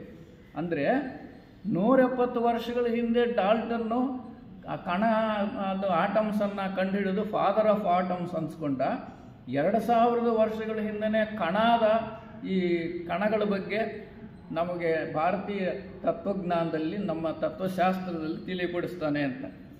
ಇನ್ನೊಂದು ಉದಾಹರಣೆ, ಶ್ರೀರಾಮಾಯಣದಲ್ಲಿ ರಾಮಾಯಣದ ಕರ್ತೃ ವಾಲ್ಮೀಕಿಯ ಪ್ರಭಾವ ಈಲಿಯಡ್ನ ಕರ್ತೃ ಹೋಮರ್ನ ಮೇಲೆ ಆಗಿರುವುದು ಲಂಕಾ ದಹನ ಮತ್ತು ಟ್ರಾಯ್ ದಹನ.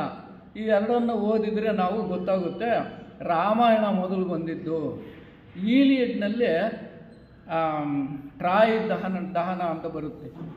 ಏನು ಅಂದರೆ ಹೋಮರ್ನು ಈಲಿಯಡ್ ಅಂಡ್ ಒಡಿಸ್ಸಿ ಅಂತ 2 ಗ್ರಂಥಗಳನ್ನು ಬರೆದಿದ್ದಾನೆ. ಅದನ್ನು ನಾವು ಗ್ರೀಕನ ಕಾವ್ಯಗಳು ಅಂತೀವಿ. ಅದರಲ್ಲಿ ಏನು ಅಂದರೆ ಟ್ರಾಯ್ ಪತನ, ಇದು ಬಹಳ ಹತ್ತಿರ ಇದೆ ರಾಮಾಯಣಕ್ಕೂ ಈ ಈಲಿಯಡ್ಗೂ. ನಾವು 2 ಗ್ರಂಥಗಳನ್ನು ಓದಿದರೆ ರಾಮಾಯಣದಲ್ಲಿ ಸೀತೆಯನ್ನು ರಾವಣಾಸುರ ಅಪಹರಿಸಿದ ಮೇಲೆ ಸೀತಾನ್ವೇಷಣೆಗೋಸ್ಕರ ಶ್ರೀರಾಮ ಮೊದಲು ಹನುಮಂತನನ್ನು ಕಳಿಸ್ತಾರೆ. ಆಮೇಲೆ ಲಂಕೆಗೆ ಏನು ಮಾಡ್ತಾರೆ, ಸೇತುವೆಯನ್ನು ಕಟ್ಟಿಸ್ತಾರೆ. ಹಾಗಾಗಿ ಹನುಮಂತ ಆ ಲಂಕೆಗೆ ತಾನೇ ಹಾರಿದ. ಆಮೇಲೆ ಇತರ ಸೈನಿಕರೆಲ್ಲನೂ ಅದರ ಮೇಲೆ ಹೋದರು, ಸೇತುವೆ ಮೇಲೆ. ಅಲ್ಲಿ ಸೇತುವೆ ಕಟ್ಟಿದರು. ಆದರೆ ಈಲಿಯಡ್ನಲ್ಲಿ ಈ ಟ್ರಾಯ್ನ ನಗರಕ್ಕೆ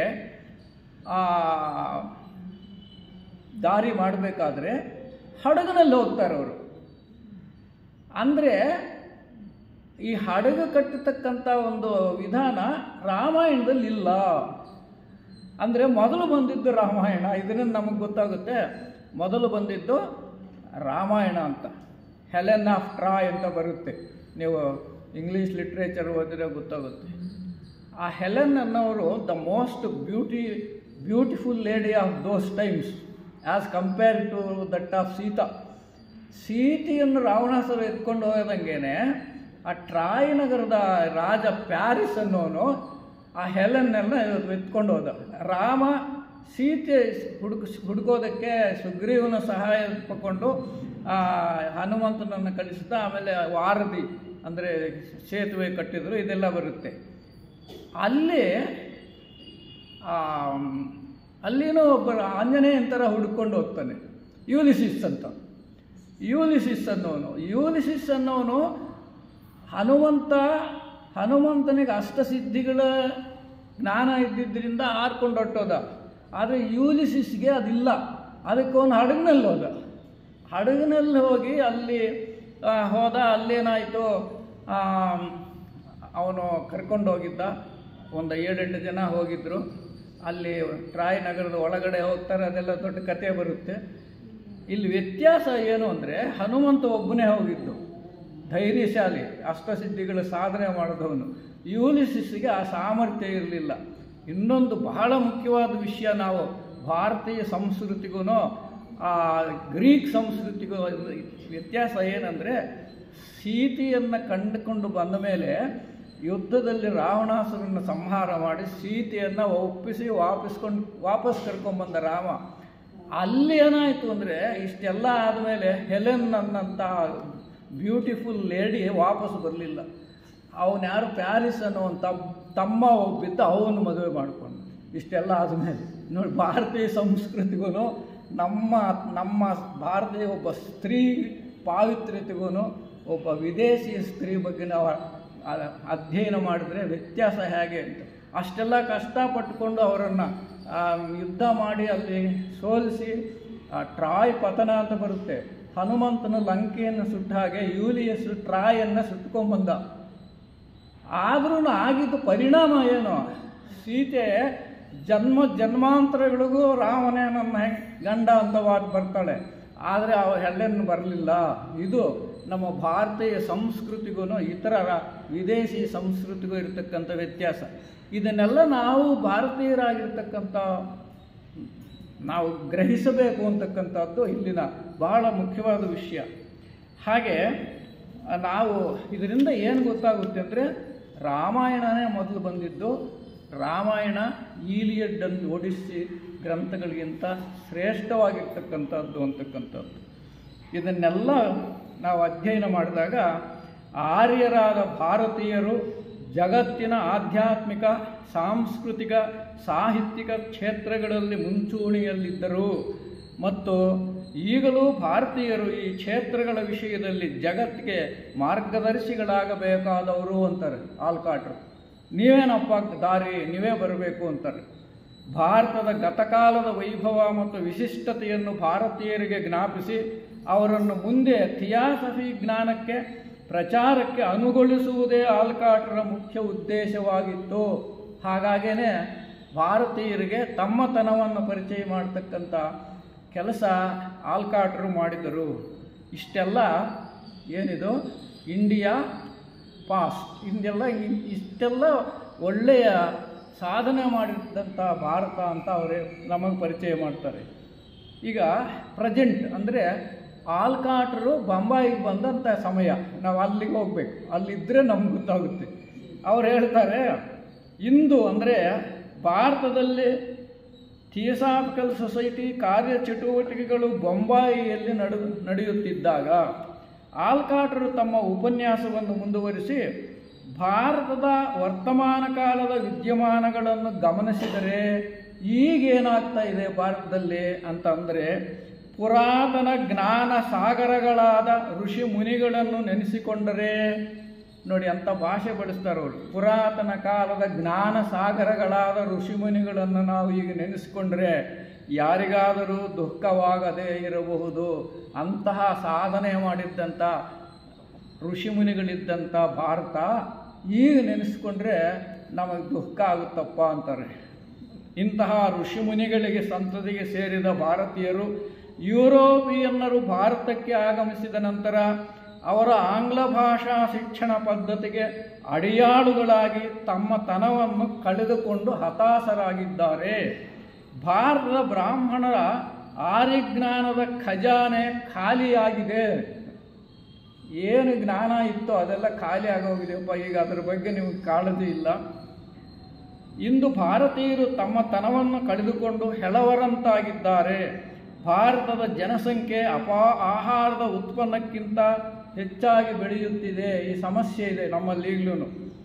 ಹಾಗೆ ಎಲ್ಲ ರೀತಿಯ ಧಾರ್ಮಿಕ ನಂಬಿಕೆಗಳನ್ನು ಭಾರತೀಯರು ಕಳೆದುಕೊಂಡಿದ್ದಾರೆ. ಹಿಂದಿನ ಕೇಂದ್ರೀಕೃತ ವ್ಯವಸ್ಥೆ ವಿಕೇಂದ್ರೀಕರಣವಾಗಿದೆ. ಇದನ್ನೆಲ್ಲ ಹೇಳ್ತಾ ಎಷ್ಟರ ಮಟ್ಟಿಗೆ ಭಾರತೀಯರು ಹಿಂದೆ ಬಿದ್ದಿದ್ದಾರೆ ಅಂತ ಹೇಳ್ತಾರೆ. ಸ್ವಪ್ರಯೋಜನಕ್ಕಾಗಿ ಹೊಗಳಿಸಿಕೊಳ್ಳುವವರು, ಹೇಡಿಗಳು, ದೇಶದ್ರೋಹಿಗಳು ಹೆಚ್ಚಾಗುತ್ತಿದ್ದಾರೆ. ಒಂದು ಕಾಲದಲ್ಲಿ ಹುಬ್ಬೇರಿಸುವಂತಹ ಮನೆತನಗಳಿಗೆ ಸಂಬಂಧಿಸಿದ ಜನರು ಇಂದು ಮಣ್ಣು ಮುಕ್ಕುವಂತಾಗಿದ್ದಾರೆ. ಮುಂದುವರೆದು ಹೇಳ್ತಾರೆ, ಹಿಂದೆ ಧಾರ್ಮಿಕ ಸಾಹಿತ್ಯಿಕ ಕೇಂದ್ರಗಳಾಗಿದ್ದ ನಗರಗಳು ಇಂದು ಪಾಳು ಕೊಂಪೆಗಳಾಗಿವೆ. ಉದಾಹರಣೆಗೆ ನಳಂದ, ತಕ್ಷಶಿಲೆ ಈ ನಿಲಯಗಳು ಬೇರೆ ಬೇರೆ ದೇಶಗಳಿಂದ ವಿದ್ಯಾರ್ಥಿಗಳನ್ನು ಆಕರ್ಷಿಸ್ತಾ ಇದ್ದಂಥ ಅನೇಕ ಸ್ಥಳಗಳು ಹೀಗೆ ಹಿಂದೆ ಬಿದ್ದಿವೆ ಅಂತಾರೆ. ಹಾಗೆ ನಾವು ಭಾರತದ ರಾಜಕೀಯದ ಬಗ್ಗೆ ಹೆಚ್ಚು ಮಾತನಾಡಲು ಹೋಗುವುದಿಲ್ಲ. ಅವರು ರಾಜಕೀಯದ ನಾನು ಮಾತಾಡಲ್ಲ ಅಂತಾರೆ. ಆದರೆ ಧರ್ಮ ಮತ್ತು ವಿಜ್ಞಾನದ ಕಡೆ ನಾನು ಇಲ್ಲಿಗೆ ಬಂದಾಗಿನಿಂದ ಅವುಗಳ ಅಧ್ಯಯನ ಮಾಡುತ್ತಿದ್ದೇನೆ. ಈಗಲೂ ನಾನು ಅದರ ಬಗ್ಗೆ ಅಧ್ಯಯನ ಮಾಡ್ತಾ ಇದ್ದೇನೆ. ಆದರೆ ನಾನು ಇಲ್ಲಿ ಗಮನಿಸಿದ ಅತಿ ದುಃಖದ ಸಂಗತಿ ಎಂದರೆ, ಇಲ್ಲಿನ ವೇದಾಧ್ಯಯನದಲ್ಲಿ ಜ್ಞಾನ ಪ್ರಸಾರದಲ್ಲಿ ತೊಡಗಬೇಕಾದ ಬ್ರಾಹ್ಮಣ ವರ್ಗ ಸರ್ಕಾರಿ ಕೆಲಸಗಳಾದ ಆಗಿನ ಈಸ್ಟ್ ಇಂಡಿಯಾ ಕಂಪನಿ ಅಲ್ಲಿ ಎಲ್ಲ ಬ್ರಾಹ್ಮಣರನ್ನ ಗುಮಾಸ್ತೆ ಕೆಲಸಕ್ಕೆ ಸೇರಿಸ್ಕೊಂಡಿದ್ರು. ಅವರು ಅದನ್ನು ಪ್ರಸ್ತಾಪಿಸ್ತಾರೆ ಇಲ್ಲಿ. ಮತ್ತು ದೇವಾಲಯಗಳಲ್ಲಿ ತಮಗೆ ಅರ್ಥವಾಗದ ಶ್ಲೋಕಗಳು ಮತ್ತು ಮಂತ್ರಗಳನ್ನು ಗಿಳಿಪಾಠ ಒಪ್ಪಿಸುವಂತೆ ಪ್ಯಾರಟ್ ಲೈಕ್ ವೇ ಅಂತ ಒದರುತ್ತಾ ಅಲ್ಲಿಗೆ ಬಂದು ಹಾಕೋ ಪುಡಿಗಾಸುಗಳಿಗೆ ಬಾಯಿ ತೆಗೆಯುತ್ತಿದ್ದಾರೆ ಅಂತಾರೆ. ಅಂದರೆ ಬ್ರಾಹ್ಮಣರಲ್ಲಿ ಹೆಂಗಾಗಿ ಹೋಗಿದ್ದಾರೆ, ಕ್ಲಾರ್ಕ್ ಗುಮಾಸ್ತಗಳ ಕೆಲಸ ಮಾಡ್ತಾರೆ, ಇಂಥ ದೇವಸ್ಥಾನಗಳಿಗೆ ಗಂಟೆ ಬಾರಿಸ್ತಾ ಇದ್ದಾರೆ. ಅವ್ರು ಹೇಳೋ ಶ್ಲೋಕಗಳು ಅವ್ರಿಗೆ ಗೊತ್ತಿಲ್ಲ. ಯಾಕೆಂದರೆ ಸರಿಯಾಗಿ ಅಧ್ಯಯನ ಮಾಡಲಿಲ್ಲ, ಗುರುಗಳ ಹತ್ರ ಜ್ಞಾನ ಪಡ್ಕೊಳ್ಳಿಲ್ಲ. ಅದಕ್ಕೆ ಕೆಲವು ಯುರೋಪಿಯನ್ನರು ದೇವಾಲಯಗಳಿಗೆ ಭೇಟಿ ಕೊಟ್ಟಾಗ ಅವರು ಕೊಡುವ ಸ್ವಲ್ಪ ಹೆಚ್ಚಿನ ಹಣ ಬಕ್ಷೀಸಿಗೆ ಬಾಯಿ ತೆಗೆಯುತ್ತಿದ್ದಾರೆ. ಅವರು ಬೇಕು ಅಂತಲೇ ₹2 ಜಾಸ್ತಿ ಆಗಿಬಿಟ್ಟು ಹೊಗಳಿಸ್ಕೊತಾ ಇದ್ರಂತೆ ಯುರೋಪಿಯನ್ರು. ಆಗ ಈಗಲೂ ನಾವು ದೇವಸ್ಥಾನದಲ್ಲಿ ನೋಡ್ತೀವಿ, ಯಾರು ಶ್ರೀಮಂತರೋ, ಯಾರು ಒಳ್ಳೆ ಡ್ರೆಸ್ ಹಾಕ್ಕೊಂಡಿರ್ತಾರೋ ಅವ್ರಿಗೆ ಪುರೋಹಿತರು ಆ ಹಾರ ಹಾಕಿಬಿಟ್ಟು ಆ ಟೋಪಿ ಇಡ್ತಾರೆ, ಚಟಗೋಪಂ ಅಂತಾರೆ ಅದನ್ನು ಇಟ್ಟುಬಿಟ್ಟು ಇವ್ರಿಗೆ ಹಾರ ಹಾಕ್ತಾರೆ. ಪಕ್ಕದಲ್ಲಿರೋರ ಕಡೆ ಗಮನಿಸಿಲ್ಲ. ಇದು ಆವಾಗಿನಿಂದ ಬಂದಿರತಕ್ಕಂಥ ಚಾಳಿ ನೋಡಿ. ಅವರು ನಮಗಿನ್ನು ಎಷ್ಟು ಸಣ್ಣ ಸಾಮಾನ್ಯ ವಿಷಯಗಳು ಕೂಡ ಅವರು ಎಷ್ಟು ಗಮನ ಕೊಟ್ಟಿದ್ದಾರೆ. ಇದು ಬಹಳ ಮುಖ್ಯವಾದ ವಿಷಯ ಇಲ್ಲಿ. ಅದಕ್ಕೆ ಅವರು ಯುರೋಪಿಯನ್ನರು ಅವ್ರಿಗೆ ಗೊತ್ತಿಲ್ಲ, ಅವ್ರು ಏನು ಶ್ಲೋಕ ಹೇಳ್ತಾ ಇದ್ದಾರೆ, ಅದರ ಅರ್ಥ ಏನು ಅದು ಗೊತ್ತಿಲ್ಲ. ಮತ್ತು ಅವ್ರಿಗೇನು ಮೋಜು, ಇವರು ಹಾರ ಹಾಕಿಸ್ಕೊಳ್ಳೋದಕ್ಕೆ, ಅದು ತಲೆ ಮೇಲೆ ಇಡಿಸ್ಕೊಳ್ಳೋದಕ್ಕೆ ಇನ್ನೊಂದು ₹5 ಜಾಸ್ತಿ ಹಾಕಿಬಿಟ್ಟು, ಯಾಕೆಂದರೆ ಅವ್ರ ಥರ ದುಡ್ಡು ಇಸ್ತಾ ಇತ್ತು, ಇವರು ಬಾಯಿ ತೆಗೀತಾ ಇದ್ರು. ಇದನ್ನು ಅವ್ರು ಹೇಳ್ತಾರೆ. ಹಾಗಾಗಿ ಮುಂದುವರೆ ಹೇಳ್ತಾರೆ, the flavour of the Aryan youth is turning materialistic under the influence of European education. ಏನು ಯುವ ಸಮಾಜ ಇದೆ, ಆ ಫ್ಲೇವರ್ ಇಲ್ಲ, ಭಾರತೀಯತೆಯ ಫ್ಲೇವರ್, ಆ ಮಾಧುರ್ಯ ಏನಾಗ್ತಾ ಇದೆ ಅಂದರೆ turning materialistic under the influence of European education. ಆ ಎಜುಕೇಷನ್ ಬಂದು ನಮ್ಮತನವನ್ನು ಕಳೆದೀತಾ ಇದೆ. ಭಾರತೀಯ ಯುವಕರು ಯುರೋಪಿನ ಶಿಕ್ಷಣ ಪದ್ಧತಿಯ ಪ್ರಭಾವಕ್ಕೆ ಒಳಗಾಗಿ ಪ್ರಾಪಂಚಿಕ ವಿಷಯಗಳಿಗೆ ಮಾರು ಹೋಗುತ್ತಿದ್ದಾರೆ. ಇದರಿಂದ ಜ್ಞಾನ ದೇವತೆಯ ಕಣ್ಣು ಮುಚ್ಚುವಂತಾಗಿದೆ ಅಂತಾರೆ. ಭಾರತದ ಶಿಕ್ಷಣ ವ್ಯವಸ್ಥೆ ಕ್ಷೀಣಿಸುತ್ತಿರೋರ ಬಗ್ಗೆ ಮುಂಬೈ ಅಂದರೆ ಅಲ್ಲಿನ ಮುಂಬೈ ಗವರ್ನರೇ ಒಂದು ಮಾತು ಹೇಳ್ತಾರೆ. ಇದು ಬಹಳ ಚೆನ್ನಾಗಿದೆ ನೋಡಿ. Modern education is shaking the Hindu faith to its very foundation. ಅಂದರೆ ಆಧುನಿಕ ಶಿಕ್ಷಣ ಭಾರತದ ಧರ್ಮಶ್ರದ್ಧೆಯ ಬುನಾದಿಯನ್ನು ಅಲ್ಲಾಡಿಸುತ್ತಿದೆ ಅಂತಾರೆ. ಅವರೇ ಹೇಳ್ತಾ ಇರೋ ಮಾತು ಬ್ರಿಟಿಷರು. ಏನಂತ, modern education is shaking the Hindu faith to its very foundation. ಆಧುನಿಕ ಶಿಕ್ಷಣ ಭಾರತದ ಧರ್ಮಶ್ರದ್ಧೆಯ ಬುನಾದಿಯನ್ನು ಈ ಯುರೋಪಿಯನ್ ಎಜುಕೇಷನ್ನು ಅಲ್ಲಾಡಿಸ್ತಾ ಇದೆ ಅಂತಾರೆ. ಈ ಭಾರತೀಯತೆಯನ್ನು ಉಳಿಸಲು ಈಗ ಕೆಲವು ಸಾಮಾಜಿಕ ಚಳುವಳಿಗಳು ಪ್ರಯತ್ನ ಪಡುತ್ತಿವೆ.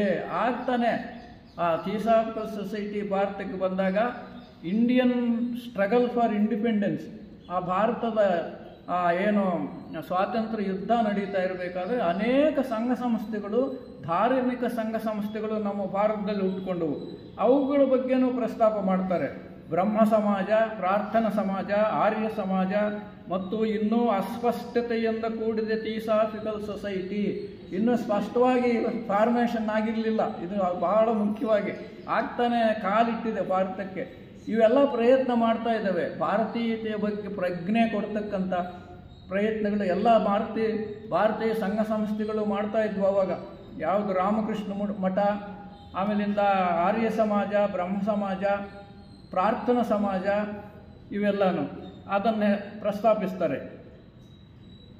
ಈ ಸಮಾಜಗಳಿಂದ ಹೊರಗಿರೋ ಭಾರತೀಯರು ಯಾರ್ಯಾರು ಈ ಸಮಾಜಗಳಿಗೆ ಸೇರ್ಕೊಂಡಿಲ್ವೋ, ಆರ್ಯ ಸಮಾಜಕ್ಕಾಗ್ಬೋದು, ಬ್ರಹ್ಮ ಸಮಾಜಕ್ಕಾಗ್ಬೋದು, ರಾಮಕೃಷ್ಣ ಮಠಕ್ಕಾಗ್ಬೋದು, ಅಲ್ಲಿಂದ ಹೊರಗಡೆ ಇರತಕ್ಕಂಥವರು ತಮ್ಮ ಧಾರ್ಮಿಕ ನಂಬಿಕೆಗಳನ್ನು ಕಳೆದುಕೊಳ್ಳುತ್ತಿದ್ದಾರೆ.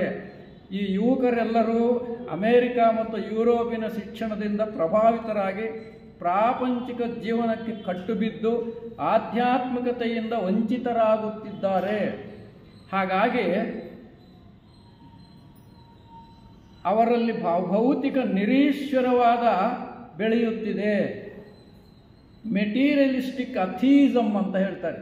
ಮೆಟೀರಿಯಲಿಸ್ಟಿಕ್ ಅಥೀಸಮ್ ಅಂದರೆ ಭೌತಿಕ ಪ್ರಾಪಂಚಿಕ ವಿಷಯಗಳಿಗೆ ಅಂಟಿಕೊಂಡು ಆಧ್ಯಾತ್ಮಿಕತೆಯನ್ನು ಕಳೆದುಕೊಳ್ತಾ ಇದ್ದಾರೆ ಅಂತ ಹೇಳ್ತಾರೆ.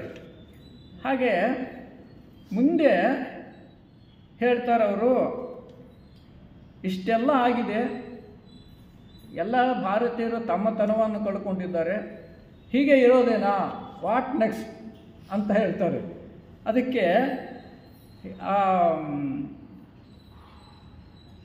ಏನಾಗ್ತಾ ಇದೆ ಅಂತ ಹೇಳಿದರೆ, ಹಿಂದೂ ತತ್ವಶಾಸ್ತ್ರಕ್ಕೆ ಗೊಂದಲವನ್ನು ಉಂಟು ಮಾಡ್ತಾ ಇರ್ತಕ್ಕಂಥ ಈ ಯುರೋಪಿಯನ್ ಎಜುಕೇಷನ್ನು ಆಮದು ಮಾಡಿಕೊಳ್ಳುತ್ತಿರೋ ಪಾಶ್ಚಿಮಾತ್ಯ ನಂಬಿಕೆಗಳು, ಪಾಶ್ಚಿಮಾತ್ಯ ಆಧ್ಯಾತ್ಮಿಕ ಕಾಯಿಲೆಗೆ ರಾಮಬಾಣವಲ್ಲ ಅಂತಾರೆ. No imported faith will furnish panacea for the spiritual disease spreading all over side ಅಂತ. ಆ ಪೌರಾತ್ಯದ ಸಾಹಿತ್ಯ ಇದೆಯಲ್ಲ, ಅದು ನಮ್ಮನ್ನು ಉದ್ಧಾರ ಮಾಡೋಲ್ಲ, ಅದು ನಮ್ಮ ಕಾಯಿಲೆಗಳಿಗೆ ರಾಮಬಾಣ ಅಲ್ಲ. ಯಾವ ಕಾಯಿಲೆ ಅಂದರೆ ಆಧ್ಯಾತ್ಮಿಕ ಕಾಯಿಲೆಗಳಿಗೆ ಅದು ರಾಮಬಾಣ ಅಲ್ಲ, ಅಂದರೆ ಔಷಧಿ ಅಲ್ಲ, ಅದರಿಂದ ನಮ್ಮನ್ನು ಉದ್ಧಾರ ಮಾಡಿಕೊಳ್ಳೋಕೆ ಬರಲ್ಲ ಅಂತಾರೆ. ಹಾಗೆ ಅವರು ಕಾಲ್ಕಾಟರು ಮುಂದುವರಿದು, ವೇದಗಳು ಎಲ್ಲ ಮತಧರ್ಮಗಳ ಮೂಲ ಬುನಾದಿಗಳಾಗಿವೆ. ಅದು ಆದುದರಿಂದ ನಮಗೆ ವೇದಗಳ ಸಾಹಿತ್ಯ ಜ್ಞಾನ ಅವಶ್ಯಕವಾಗಿದೆ. ಮತ್ತು ಅವ್ರು ಹೇಳ್ತಾರೆ, ಆರ್ಯರ ನಾಗರಿಕತೆಯ ಕಲ್ಲು ಬಂಡೆಗಳ ಮೇಲೆ ನಿರ್ಮಿಸಿರೋ ಭದ್ರಕೋಟೆ. ಆರ್ಯರ ನಾಗರಿಕತೆ ಎಂಥದ್ದು ಅಂದರೆ ಕಲ್ಲು ಬಂಡೆಯ ಮೇಲೆ ನಿರ್ಮಿಸಿರುವ ಭದ್ರವಾದ ಕೋಟೆ. ಆದರೆ ಪಾಶ್ಚಿಮಾತ್ಯ ತತ್ವಗಳ ಮೇಲೆ ನಿರ್ಮಿತವಾಗಿರುವ ನಾಗರಿಕತೆ ಕಾಗದದಿಂದ ಮಾಡಿದ ಮನೆ ಇದ್ದಂತೆ ಅಂತಾರೆ. ಕಾಗದದಲ್ಲಿ ಮಾಡಿದ ಮನೆ ಗಾಳಿ ಹುಡ್ಕೊಂಡು ಹೊರಟು ಹೋಗುತ್ತೆ, ಆದರೆ ಕಲ್ಲು ಬಂಡೆ ಮೇಲೆ ಮಾಡಿರೋದು ಭದ್ರವಾಗಿರುತ್ತೆ. ಅಂದರೆ ಇಂಥ ಭದ್ರವಾದ ನಾಗರಿಕತೆ ಭಾರತೀಯ ನಾಗರಿಕತೆ. ಆದರೂ ಅನೇಕ ಭಾರತೀಯರು ಅದನ್ನು ಗಮನಿಸಿದೆ, ಯುರೋಪಿಯನ್ನರ ಆ ವಿದ್ಯಾ ಪದ್ಧತಿಗೆ ಅಡಿಯಾಳಾಗ್ತಾ ಇದ್ದಾರೆ. ಈಗ ಮುಂದುವರಿಸ್ತಾರೆ. ಮುಂದಿನ ವಿಷಯ ಮುಂದೆ ಅಂದರೆ ಫ್ಯೂಚರ್. ಹೀಗೆ ಇಟ್ಕೊಂಡು ಹೋಗ್ತಾ ಇದ್ದರೆ ಈ ಭಾರತೀಯ ಸಂಸ್ಕೃತಿ ಉದ್ಧಾರ ಆಗೋದು ಹೇಗೆ? ಥಿಯೋಸಾಫಿಕಲ್ ಸೊಸೈಟಿ ಇದಕ್ಕೇನಾದರೂ ಸಹಾಯ ಮಾಡುತ್ತಾ? ಇದನ್ನು ಇಲ್ಲಿ ಹೇಳ್ತಾರೆ. ಮುಂದಿನ ವಿಷಯ ಫ್ಯೂಚರ್. ಥಿಯೋಸಾಫಿಕಲ್ ಸೊಸೈಟಿಯ ಹಿನ್ನೆಲೆಯಲ್ಲಿ ಭಾರತದ ಭವಿಷ್ಯವೇನು ಅನ್ನುವುದರ ಬಗ್ಗೆ ಮುಂದೆ ಫ್ಯೂಚರ್ ಅನ್ನುವ ವಿಷಯವನ್ನು ಹೀಗೆ ಪ್ರಾರಂಭಿಸ್ತಾರೆ. Who shall raise the curtain that now hangs in black heavy folds before the to be ಅಂದರೆ ಫ್ಯೂಚರ್. ಇಲ್ಲೊಂದು ಮಾತು ಎಷ್ಟು ಚೆನ್ನಾಗಿ ಹೇಳ್ತಾರೆ ನೋಡಿ. Who shall raise the curtain that now hangs in the black heavy folds before to be. ಅಂದರೆ ಒತ್ತಾದ ಕಪ್ಪು ಪದರಗಳಿಂದ ಆವರಿಸಿ ಸ್ಥಗಿತಗೊಂಡಿರುವ ಪರದೆಯನ್ನು ತೆಗೆಯುವವರು ಯಾರು? ಈ ಆಧ್ಯಾತ್ಮಿಕತೆ ಅಂತಕ್ಕಂಥ ನಾಟಕ ಶಾಲೆಗೆ ಒಂದು ದೊಡ್ಡ ಕಪ್ಪು ಫೋಲ್ಡ್ಸ್ ಇರ್ತಕ್ಕಂಥದ್ದು. ಆ ಫೋಲ್ಡ್ಸ್ ಅಂದರೆ ಮಡತಿಗಳಿರ್ತಾವಲ್ಲ, ಅದೆಲ್ಲ ಕಪ್ಪಗಾಗಿ ಹೋಗಿದ್ದಾವೆ, ಎಷ್ಟೋ ದಿನ ಆಗೋಗಿದೆ, ಅದು ಹಾಕಿಬಿಟ್ಟು ಅದನ್ನು ತೆಗೆಯೋರು ಯಾರು ಅಂತಾರೆ. ಎಂಥ ಭಾಷೆ ಬಳಸ್ತಾರೆ ನೋಡೋರು. Who shall raise the curtain that now hangs in black heavy folds before the to be. ಒತ್ತಾದ ಕಪ್ಪು ಪದರಗಳಿಂದ ಆವರಿಸಿ ಸ್ಥಗಿತಗೊಂಡಿರುವ ಪರದೆಯನ್ನು ತೆಗೆಯುವವರು ಯಾರು ಅದನ್ನು ಹೇಳ್ತಾರೆ. ಇದಕ್ಕೆ ಉತ್ತರವಾಗಿ ಅವರೇ ಹೀಗೆ ಹೇಳುತ್ತಾರೆ, ಮುಂಬರುವ ಕಾಲದೊಳಕ್ಕೆ ಇದಕ್ಕೆ ನೋಡಲು ಯೋಗಿಗಳಿಗೂ ಮಾತ್ರ ಸಾಧ್ಯ. ಮುಂದೇನಾಗುತ್ತೆ ಅಂತ ನೋಡೋದಕ್ಕೆ ಯೋಗಿಗಳೇ, ನಮಗೆಲ್ಲ ಗೊತ್ತಾಗಲ್ಲ. ಆದರೆ ಅಂತಹ ಯೋಗಿಗಳು ಈಗ ಇರುವುದು ಅಪರೂಪ. ಇನ್ನೂ ಲೆಡ್ ಬೀಟರು ಅವರೆಲ್ಲ ಬಂದಿರಲಿಲ್ಲ ಆ ಕಾಲದಲ್ಲಿ. ಹೇಳೋ ಮಾತು ಇವರು. ಮುಂದೇನಾಗುತ್ತೆ ಅಂತ ಹೇಳೋದು ನಮಗೆ ಗೊತ್ತಿಲ್ಲಪ್ಪ. ಒಂದು ವೇಳೆ ಇದ್ದರೆ ಅವರು ನಮ್ಗೆ ಎಲ್ಲಿದ್ದಾರೋ ಗೊತ್ತಾಗಲ್ಲ. ಇದರಿಂದ ಯಾವುದೇ ರಾಷ್ಟ್ರದ ಅಥವಾ ಜನಾಂಗದ ಏಳು ಬೀಳುಗಳನ್ನು ಇತಿಹಾಸವು ನಿರ್ಣಯಿಸುತ್ತದೆ. ಅದಕ್ಕೆ ಹಿಸ್ಟ್ರಿ ರಿಪೀಟ್ ಇಟ್ಸೆಲ್ಫ್ ಅಂತಾರೆ. ಇತಿಹಾಸನೇ ಇದನ್ನೆಲ್ಲ ಸರಿಪಡಿಸುತ್ತಪ್ಪ, ನಾವೇನು ತಲೆ ಕೆಡಿಸ್ಕೋಬೇಕಾಗಿಲ್ಲ ಅಂತ. ಕಾಲದ ಲೋಲವು ಪೆಂಡುಲಮ್, ಭೂತ ಭವಿಷ್ಯತ್ತುಗಳ ತೂಗಾಟ, ಆಸಿಲೇಷನ್ ಅಂದರೆ ಕಾಲದ ಲೋಲಕ ಅಂತಕ್ಕಂಥದ್ದು ತಿರುಗ್ತಾ ಇರುತ್ತೆ, ಹಿಂಗೆ ಹೋಗ್ತಾ ಇರುತ್ತೆ, ಬರ್ತಾ ಇರುತ್ತೆ. ಅದನ್ನೇ ಇದು ಸರಿಪಡಿಸುತ್ತೆ ಅಂತಾರೆ. ಕಾಲದ ಲೋಲಕವು ಭೂತ ಭವಿಷ್ಯತ್ತುಗಳ ತೂಗಾಟ ಮಾಡುತ್ತಾ ನಾಗರಿಕತೆಯ ಉಬ್ಬರ ವಿಳಿತೆಗಳನ್ನು ನಡೆಸುತ್ತದೆ. ಈ ಉಬ್ಬರ ವಿಳಿತೆಗಳ ವ್ಯವಸ್ಥೆಯು ಅವನತಿಯನ್ನು ಹೊಂದಿರುವ ಭಾರತದ ನಾಗರಿಕತೆಯನ್ನು ಕೂಡ ಸರಿತೂಗಿಸುತ್ತದೆ. ಮುಂದೆ ಯಾವಾಗಲೂ ಇದು ಸರಿ ಹೋಗಬಹುದು. ಭಾರತೀಯರು ಪಾಶ್ಚಿಮಾತ್ಯ ನಾಗರಿಕತೆಯ ದುರಭ್ಯಾಸಗಳಿಂದ ಮುಕ್ತರಾಗಿ ಆಧ್ಯಾತ್ಮಿಕತೆಯ ಕಡೆಗೆ ಒಲವು ತೋರಿಸುವ ಕಾಲವು ಬರುತ್ತದೆ. ಅವರು ಭವಿಷ್ಯತ್ತು ಹೇಳ್ತಾ ಇದ್ದಾರೆ. ಮುಂದೆ ಭಾರತೀಯರು ತಾವು ಆಧ್ಯಾತ್ಮಿಕ ಜೀವಿಗಳಾಗಿ ಈ ಆಧ್ಯಾತ್ಮಿಕತೆಯನ್ನು ಜಗತ್ತಿಗೆ ಮಾರ್ಗದರ್ಶನ ಮಾಡುವ ಸ್ಥಿತಿ ಭಾರತದಲ್ಲಿ ಬರುತ್ತೆ ಅಂತ ಅವರು ಭವಿಷ್ಯ ಹೇಳ್ತಾ ಇದ್ದಾರೆ. ಭಾರತದ ಯುವ ಜನಾಂಗವು ಉತ್ತಮ ವಿದ್ಯಾಭ್ಯಾಸ ಮತ್ತು ತರಬೇತಿಯನ್ನು ಹೊಂದುವ ಅವಕಾಶ ಒದಗಿ ಬರುತ್ತದೆ. ಭಾರತವು ಬಹುಶಃ ಉತ್ತಮ ನಾಗರಿಕತೆ ಮತ್ತು ಅಭಿವೃದ್ಧಿಯ ಹೊಸ್ತಿಲಲ್ಲಿದೆ ಎಂದು ನಾನು ಭಾವಿಸುತ್ತೇನೆ. ಭಾರತ ಆಧ್ಯಾತ್ಮಿಕ ಅಭಿವೃದ್ಧಿಗೆ ಉದಾರವಾದಿ ವಿಜ್ಞಾನವು ಸಹಕರಿಸುತ್ತದೆ. ಅಂದರೆ ಲಿಬರಲ್ ಸೈನ್ಸ್ ವಿಜ್ಞಾನ ಕೂಡ ಇದಕ್ಕೆ ಸಹಕರಿಸುತ್ತಾ ಅಂತಾರೆ. ಥಿಯೋಸಾಫಿಕಲ್ ಸೊಸೈಟಿಯ ಮಾರ್ಗದರ್ಶನದಲ್ಲಿ ಇಡೀ ಭಾರತವು ಪಂಜಾಬ್ನಿಂದ ತಿರುವಾಂಕೂರ್ವರೆಗೂ, ಕಚ್ನಿಂದ ಬಂಗಾಳದವರೆಗೂ ಎಲ್ಲ ಭಾರತೀಯರು ಒಂದೇ ತಾಯಿಯ ಮಕ್ಕಳಾಗಿ ಸಹೋದರರಂತೆ ಬದುಕುವ ಕಾಲವು ಸನ್ನಿಹಿತವಾಗುತ್ತದೆ ಅಂತಾರೆ. ಭಾರತೀಯರು ಉತ್ತಮ ವಿದ್ಯಾಭ್ಯಾಸ ಮತ್ತು ವೈದಿಕ ಜ್ಞಾನವನ್ನು ಇತರರಿಗೂ ಕೊಡುವಂತಹ ಮುಂದಾಳುಗಳಾಗಬಹುದು. ಅದಕ್ಕೆ ಬೆಸೆಂಟ್ ಹೇಳ್ತಾರೆ, ಭಾರತೀಯರಾದ ನೀವೇ ಮುಂದಿನ ಜಗತ್ತಿಗೆ ಆಧ್ಯಾತ್ಮಿಕ ಮಾರ್ಗದರ್ಶಿಗಳು, ನಿಮಗೆ ಅರ್ಹತೆ ಇದೆ, ನೀವೇ ಆ ಕೆಲಸ ಮಾಡಬೇಕು ಅಂತಾರೆ. ಮುಂದೆ ಬಂದ ಯಾರು ಬೆಸೆಂಟ್ರು. ಆರ್ಯಾವರ್ತವು ಜಗತ್ತಿನಲ್ಲಿ ಅತ್ಯಂತ ಹೆಚ್ಚಿನ ಗೌರವವನ್ನು ಪಡೆದುಕೊಳ್ಳುವಂತಹ ಅರ್ಹರಾಗುವ ಮಕ್ಕಳಿಗೆ ಜನ್ಮ ಕೊಡುವಂತಾಗಬಹುದು. ಮುಂದೆ ಭಕ್ತಂಥ ಪ್ರಾಸ್ಪರಿಟಿ ಏನಿದೆ, ಅವರು ಕೂಡ ಉತ್ತಮ ಜನಾಂಗದ ಅವರಾಗಿ ಆಧ್ಯಾತ್ಮಿಕ ಮಾರ್ಗದರ್ಶಿಗಳಾಗ್ತಾರೆ ಭಾರತೀಯರು ಅಂತಾರೆ. ಕಡೆಯಲ್ಲಿ ಭಾರತದ ಭವಿಷ್ಯದ ಬಗ್ಗೆ ಹೀಗೆ ಹೇಳುತ್ತಾರೆ, ನಾವು ಕಾರಣಗಳಿಗೆ ಯಜಮಾನರು, ಆದರೆ ಅವುಗಳ ಫಲಿತಾಂಶಕ್ಕೆ ಗುಲಾಮರು. ಇಲ್ಲಿ ಕರ್ಮದ ಬಗ್ಗೆನೂ, ಕರ್ಮ ನಿಯಮದ ಬಗ್ಗೆ ಪ್ರಸ್ತಾಪ ಮಾಡಿದ್ದಾರೆ. ಅದಕ್ಕೆ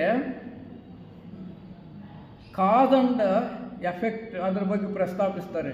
ಯಾರು ಏನು ಮಾಡ್ತಾರೋ ಅದನ್ನು ಅನುಭವಿಸ್ತಾವಪ್ಪ, ಹಾಗಾಗಿ ನೀವು ಎಚ್ಚರಿಕೆಯಿಂದ ಕಾಲಿಡಿ, ಹೆಜ್ಜೆ ಇಡಿ ಅಂತಾರೆ. ಮತ್ತು ಇಲ್ಲಿ ಹೇಳ್ತಾರೆ, ಈ ತತ್ವವನ್ನು ಗ್ರಹಿಸಿ ಮತ್ತು ಜ್ಞಾಪಕದಲ್ಲಿಟ್ಟುಕೊಳ್ಳಿ. ಅಂದರೆ ಕಾರಣ ನಿಯಮವನ್ನು, ಕಾರ್ಯಕಾರಣ ನಿಯಮವನ್ನು ಜ್ಞಾಪಕದಲ್ಲಿಟ್ಟುಕೊಳ್ಳಿ ಅಂತಾರೆ. ನೀವು ಯಾವುದಾದರೂ ಮತ ಅಥವಾ ಪಂಥಕ್ಕೆ ಸೇರಿರಬಹುದು. ನೀವು ಬೌದ್ಧರಾದರೆ ಕರ್ಮ ನಿಯಮವನ್ನು ನಂಬುತ್ತೀರಿ ನೀವು ಹಿಂದೂಗಳಾದರೆ ಕೃಷ್ಣನನ್ನು ನಂಬುತ್ತೀರಿ ಅಂತಾರೆ. ಅಂದರೆ ಕರ್ಮನಿಯಮವನ್ನು ನಂಬ್ತೀರಿ. ಯಾವುದಾದ್ರೂ ನಂಬಿ ಒಟ್ಟಿನಲ್ಲಿ ನಿಮ್ಮ ತನವನ್ನು ಕಾಪಾಡಿಕೊಳ್ಳಿ ಅಂತಾರೆ. ಹಾಗೆ ಮುಂದುವರೆದು ಹೇಳ್ತಾರೆ ಈ ಕರ್ಮನಿಯಮದ ಬಗ್ಗೆ. ನಾವು ಒಳ್ಳೆಯದನ್ನು ಮಾಡಲಿ ಕೆಟ್ಟದ್ದನ್ನು ಮಾಡಲಿ ಅದಕ್ಕೆ ಪರಿಹಾರವನ್ನು ಒಳಗೊಂಡ ಆಕಾಶ ದಾಖಲೆಗಳಿರುತ್ತೆ. ರಿಕಾರ್ಡ್ಸ್ ಕೀಪರ್ ಅಂತ ಇರ್ತಾನೆ ಒಬ್ಬನು, ಯಮನ ಹತ್ರ ಇರ್ತಾನೆ, ಚಿತ್ರಗುಪ್ತ. ಅವನ್ನೆಲ್ಲ ಬರ್ಕೊತಾರೆ. ನಾವೇನೇನು ಮಾಡ್ತೀವೋ ಅದನ್ನೆಲ್ಲ ರಿಕಾರ್ಡ್ ಮಾಡಿಕೊಡ್ತಾನೆ ಅವನು. ಅದಕ್ಕೆ ಮುಂದೆ ನಮ್ಮ ಭವಿಷ್ಯ ಅಲ್ಲಿ ನಿರ್ಧಾರ ಆಗುತ್ತೆ. ಹಾಗೆ ಇದು ಅವ್ರು ಹೇಳ್ತಾರೆ, ಈ ಭಾರತದಲ್ಲಿ ಕರ್ಮ ನಿಯಮದ ಕಲ್ಪನೆ ತಾಯಿಯ ಹೊಟ್ಟೆಯಲ್ಲಿರುವಾಗಲೇ ಮಗುವಿಗೆ ಬೋಧಿಸಲ್ಪಡುತ್ತೆ ಅಂತ ಹೇಳಿ ಇಲ್ಲಿ ಜ್ಞಾಪಿಸ್ತಾರೆ ನೋಡಿ. ಅವ್ರಿಗೆ ಎಷ್ಟು ಚೆನ್ನಾಗಿ ನಮ್ಮನ್ನು ಭಾರತೀಯತೆಯನ್ನು ಅರ್ಥ.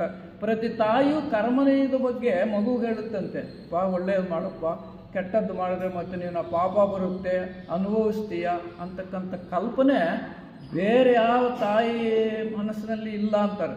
ಎಲ್ಲಿ ವಿದೇಶಿಯರಲ್ಲಿ ಇಲ್ಲ, ಇದಿರ್ತಕ್ಕಂಥದ್ದು ಭಾರತೀಯರಲ್ಲಿ ಮಾತ್ರ. ಅದಕ್ಕೆ ಹೋಗಿ ಆ ಆಧ್ಯಾತ್ಮಿಕ ಜ್ಞಾನಕ್ಕೆ, ಸಂಪಾದನೆಗೆ ಮತ್ತು ಪ್ರಸಾರಕ್ಕೆ ಎರಡಕ್ಕೂ ನೀವೇ ಅರ್ಹರು. ಹಾಗಾಗಿ ನೀವು ಯಾವಾಗಲೂ ಜಗಳಗಳು ಮಾಡ್ಕೊಳ್ತೀರ. ಇವಾಗ ಇದಲ್ಲ ವ್ಯವಸ್ಥೆ, ಜಾತೀಯತೆ, ಬೇರೆ ಬೇರೆ ಬೇರೆ ಥರ ತಾಯಿ ಇಲ್ದಿರ ಒಟ್ಟಿಗೆ ಭಾರತೀಯರೆಲ್ಲ ಸಹೋದರು ಅಂತಕ್ಕಂಥ ಭಾವನೆಯನ್ನು ಬೆಳೆಸ್ಕೊಳ್ಳಿ. ನೀವೇ ಮುಂದುವರೆದು ಈ ಜಗತ್ತಿಗೆ ಮಾರ್ಗದರ್ಶನ ಮಾಡಬೇಕು. ಸಹೋದರ ಸಹೋದರಿಯರೇ, ಕೊನೆಯಲ್ಲಿ ಹೇಳ್ತಾರೆ, ಯಾವುದೇ ಸಂದರ್ಭದಲ್ಲಿ ನೀವು ಬೇರೆ ಅಂತಕ್ಕಂಥದ್ದು, ಇಡೀ ಜಗತ್ತಿನ ಮಾನವ ಕೋಟಿ ಎಲ್ಲರೂ ಸಹೋದರರಂತೆ ಬಾಳಬೇಕು ಅಂತಕ್ಕಂಥ ಕಲ್ಪನೆಯನ್ನು ನಿಮ್ಮಿಂದನೇ ಪ್ರಾರಂಭ ಆಗಬೇಕು. ಹಾಗಾಗಿ ನೀವು ನಿಮ್ಮತನವನ್ನು ಉಳಿಸ್ಕೊಳ್ಳಿ, ನಿಮ್ಮ ಗ್ರಂಥಗಳನ್ನು ಓದಿ, ನಿಮ್ಮ ವೇದ ಉಪನಿಷತ್ತುಗಳ ಅಧ್ಯಯನ ಮಾಡಿ. ಹಾಗಾಗಿ ನೀವೇ ಥಿಯೋಸಾಫಿಕಲ್ ಸೊಸೈಟಿಯನ್ನು ಮುಂದುವರಿಸ್ಕೊಂಡು ಹೋಗಬೇಕು ಅಂತಕ್ಕಂಥ ಒಂದು ಮಾತನ್ನು ಹೇಳ್ತಾರೆ. ಬಹುಶಃ ಈ ಉಪನ್ಯಾಸ ಮುಂದೆ ಬಂದ ಬೆಸೆಂಟ್ರಿಗೆ that might have inspired her to know more about Indian history and culture. ಅಲ್ಲಿಗೆ ಬಂದವರು ಸಂಸ್ಕೃತ ಕಲಿತು ಸಂಸ್ಕೃತದ ಭಗವದ್ಗೀತೆಯ ಬಗ್ಗೆ, ರಾಮಾಯಣದ ಬಗ್ಗೆ, ಮಹಾಭಾರತದ ಬಗ್ಗೆ, ಆ ಉಪನಿಷತ್ತುಗಳ ಬಗ್ಗೆ, ವೇದಗಳ ಬಗ್ಗೆ ಎಲ್ಲ ಉಪನ್ಯಾಸಗಳನ್ನು ಕೊಟ್ಟರು ಬೆಸೆಂಟ್ರು. ಮತ್ತು ಅನೇಕ ಪುಸ್ತಕಗಳನ್ನು ಬರೆದರು.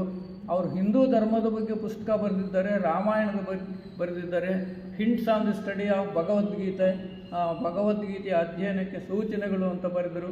ಅದಕ್ಕೆಲ್ಲ ಈ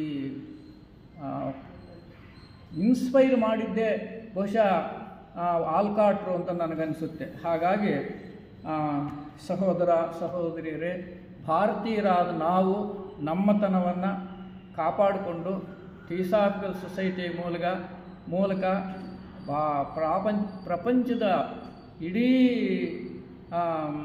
ಏನು ಆಧ್ಯಾತ್ಮಿಕ ಮಾರ್ಗದರ್ಶನ ಅವಶ್ಯಕತೆ ಇದೆ, ಅದಕ್ಕೆ ನಾವು ನಮ್ಮ ಸತತ ಪ್ರಯತ್ನ ಮಾಡೋಣ ಅಂತ ಹೇಳ್ತಾ ಈ ಸಂದರ್ಭದಲ್ಲಿ ನನಗೆ ಈ ಅವಕಾಶ ಕೊಟ್ಟಿದ್ದಕ್ಕೆ ನಿಮಗೆಲ್ಲರಿಗೂ ವಂದಿಸಿ ನನ್ನ ಮಾತುಗಳನ್ನು ಮುಗಿಸ್ತೀನಿ. ಓಂ ಶಾಂತಿ.